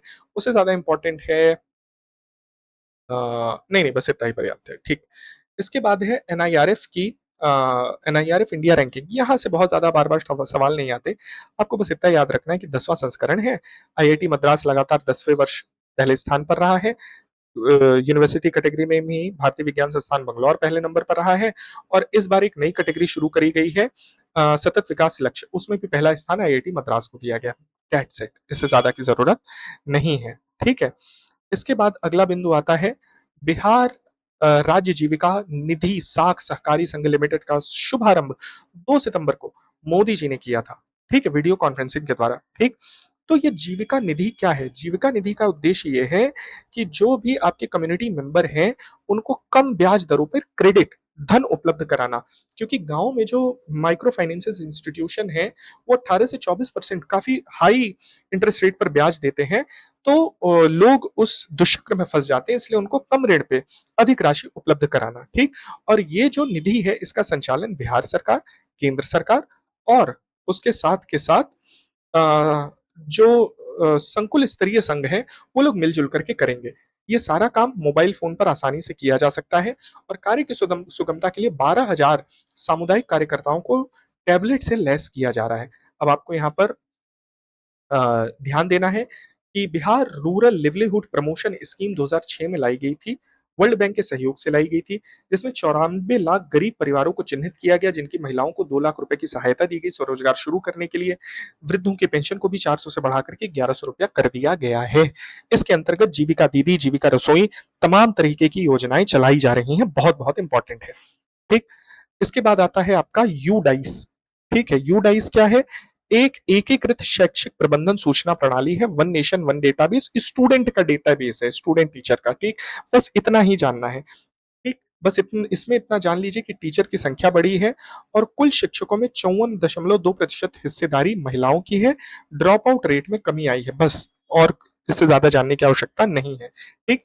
इसी तरीके से व्यापक मॉड्यूलर सर्वेक्षण जो शिक्षा से संबंधित है, इसमें भी बस इतना जानिए कि जितने भी लोग नामांकित है उसका 55.9% हिस्सा सरकारी स्कूलों में पढ़ रहा है। दैट्स इट, इससे ज्यादा ही इंपॉर्टेंट नहीं है। और ऑनलाइन खेल संवर्धन और विनियम अधिनियम में यह है कि जो भी सट्टा वट्टा वाले गेम है, ऑनलाइन मनी गेम जिसमें लक बेस होता है, कॉइन्स, टोकन, ये सारी चीजें हैं, उन सब के लिए दंड का प्रावधान 1-2 करोड़ रुपए का जुर्माना, 3 से 5 साल की जेल का प्रावधान किया गया है। लेकिन जो ई स्पोर्ट है उनको मान्यता दी गई है। ठीक। स्वच्छ सर्वेक्षण 2024-25 का जो 9वां संस्करण है वो जारी किया गया। ध्यान क्या रखना है कि इसकी जो थीम है वो है रिड्यूस, रीयूज और recycle, triple R, R R R, ये इसकी थीम है इस बार की। ठीक। और इसमें एक सुपर स्वच्छ लीग भी जोड़ी गई है। साथ के साथ कुछ नए तत्व जोड़े गए हैं, जैसे स्वच्छता लक्षित इकाइयां, स्वभाव स्वच्छता, संस्कार स्वच्छता, ये सारी चीजें। और युवा पीढ़ी में स्वच्छता का मूल्य डालने के लिए स्कूल स्तरीय मूल्यांकन भी शुरू किया गया है। ठीक। सुपर स्वच्छ लीग के जो सिटीज हैं उसमें मिलियन प्लस सिटीज में पहले नंबर पर इंदौर, देन सूरत, देन नवी मुंबई। इंदौर हमेशा से ही टॉप कर रहा है। 3 से 10 लाख में नोएडा, देन चंडीगढ़। ठीक। 50,000 से 3 लाख में एनडीएमसी पहले नंबर पर चल रहा है। ठीक। और जो जनरल स्वच्छ शहर अवार्ड है उसमें 10 लाख से अधिक जनसंख्या में अहमदाबाद, देन मीरा भाईंदर, देन देवास पहले नंबर पे चल रहा है। अगर हम स्वच्छ पटना टाउन, अरे सॉरी, गंगा टाउन्स की बात करें, गंगा नगरों की, तो पहले नंबर पर प्रयागराज, बनारस, देन कानपुर, देन चौथे नंबर पर पटना है। बहुत इंपॉर्टेंट है। सबसे स्वच्छ कैंट की बात करें तो सिकंदराबाद कैंट तेलंगाना का है। इसके साथ के साथ विशाखापत्तनम को, जबलपुर को और गोरखपुर को सर्वश्रेष्ठ सफाई मित्र पुरस्कार दिया गया है। यदि बिहार की हम लोग बात करें तो पटना को 21वां स्थान दिया गया है। साथ ही 3 स्टार गार्बेज फ्री सिटी का टैग और वाटर प्लस सिटी का टैग दिया गया है। गया 27वें नंबर पर है 3 से 10 लाख कैटेगरी में। इसको भी 3 स्टार गार्बेज फ्री सिटी और ओडीएफ प्लस प्लस का टैग दिया गया है। ठीक। चलिए आगे बढ़ते हैं।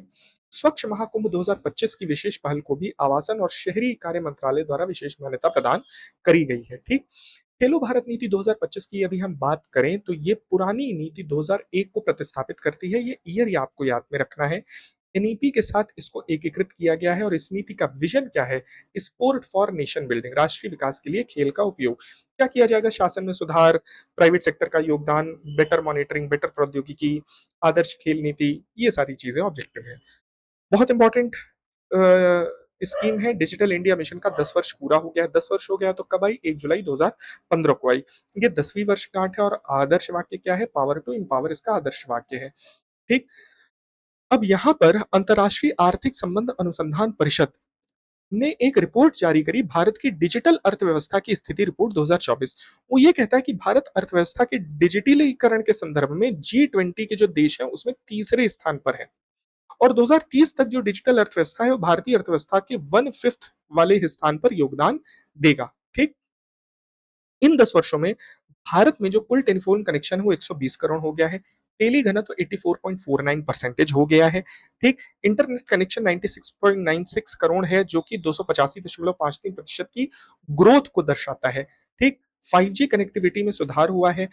भारत नेट परियोजना के तहत ऑप्टिकल फाइबर से 2.18 लाख से अधिक ग्राम पंचायतें कनेक्ट हो चुकी हैं। ठीक, अब इसके बाद अगला है इंडिया एआई मिशन। 7 मार्च 2024 को इस मिशन की मंजूरी दी गई थी। 5 वर्ष के लिए है। 10,371 करोड़ रुपए का बजट है।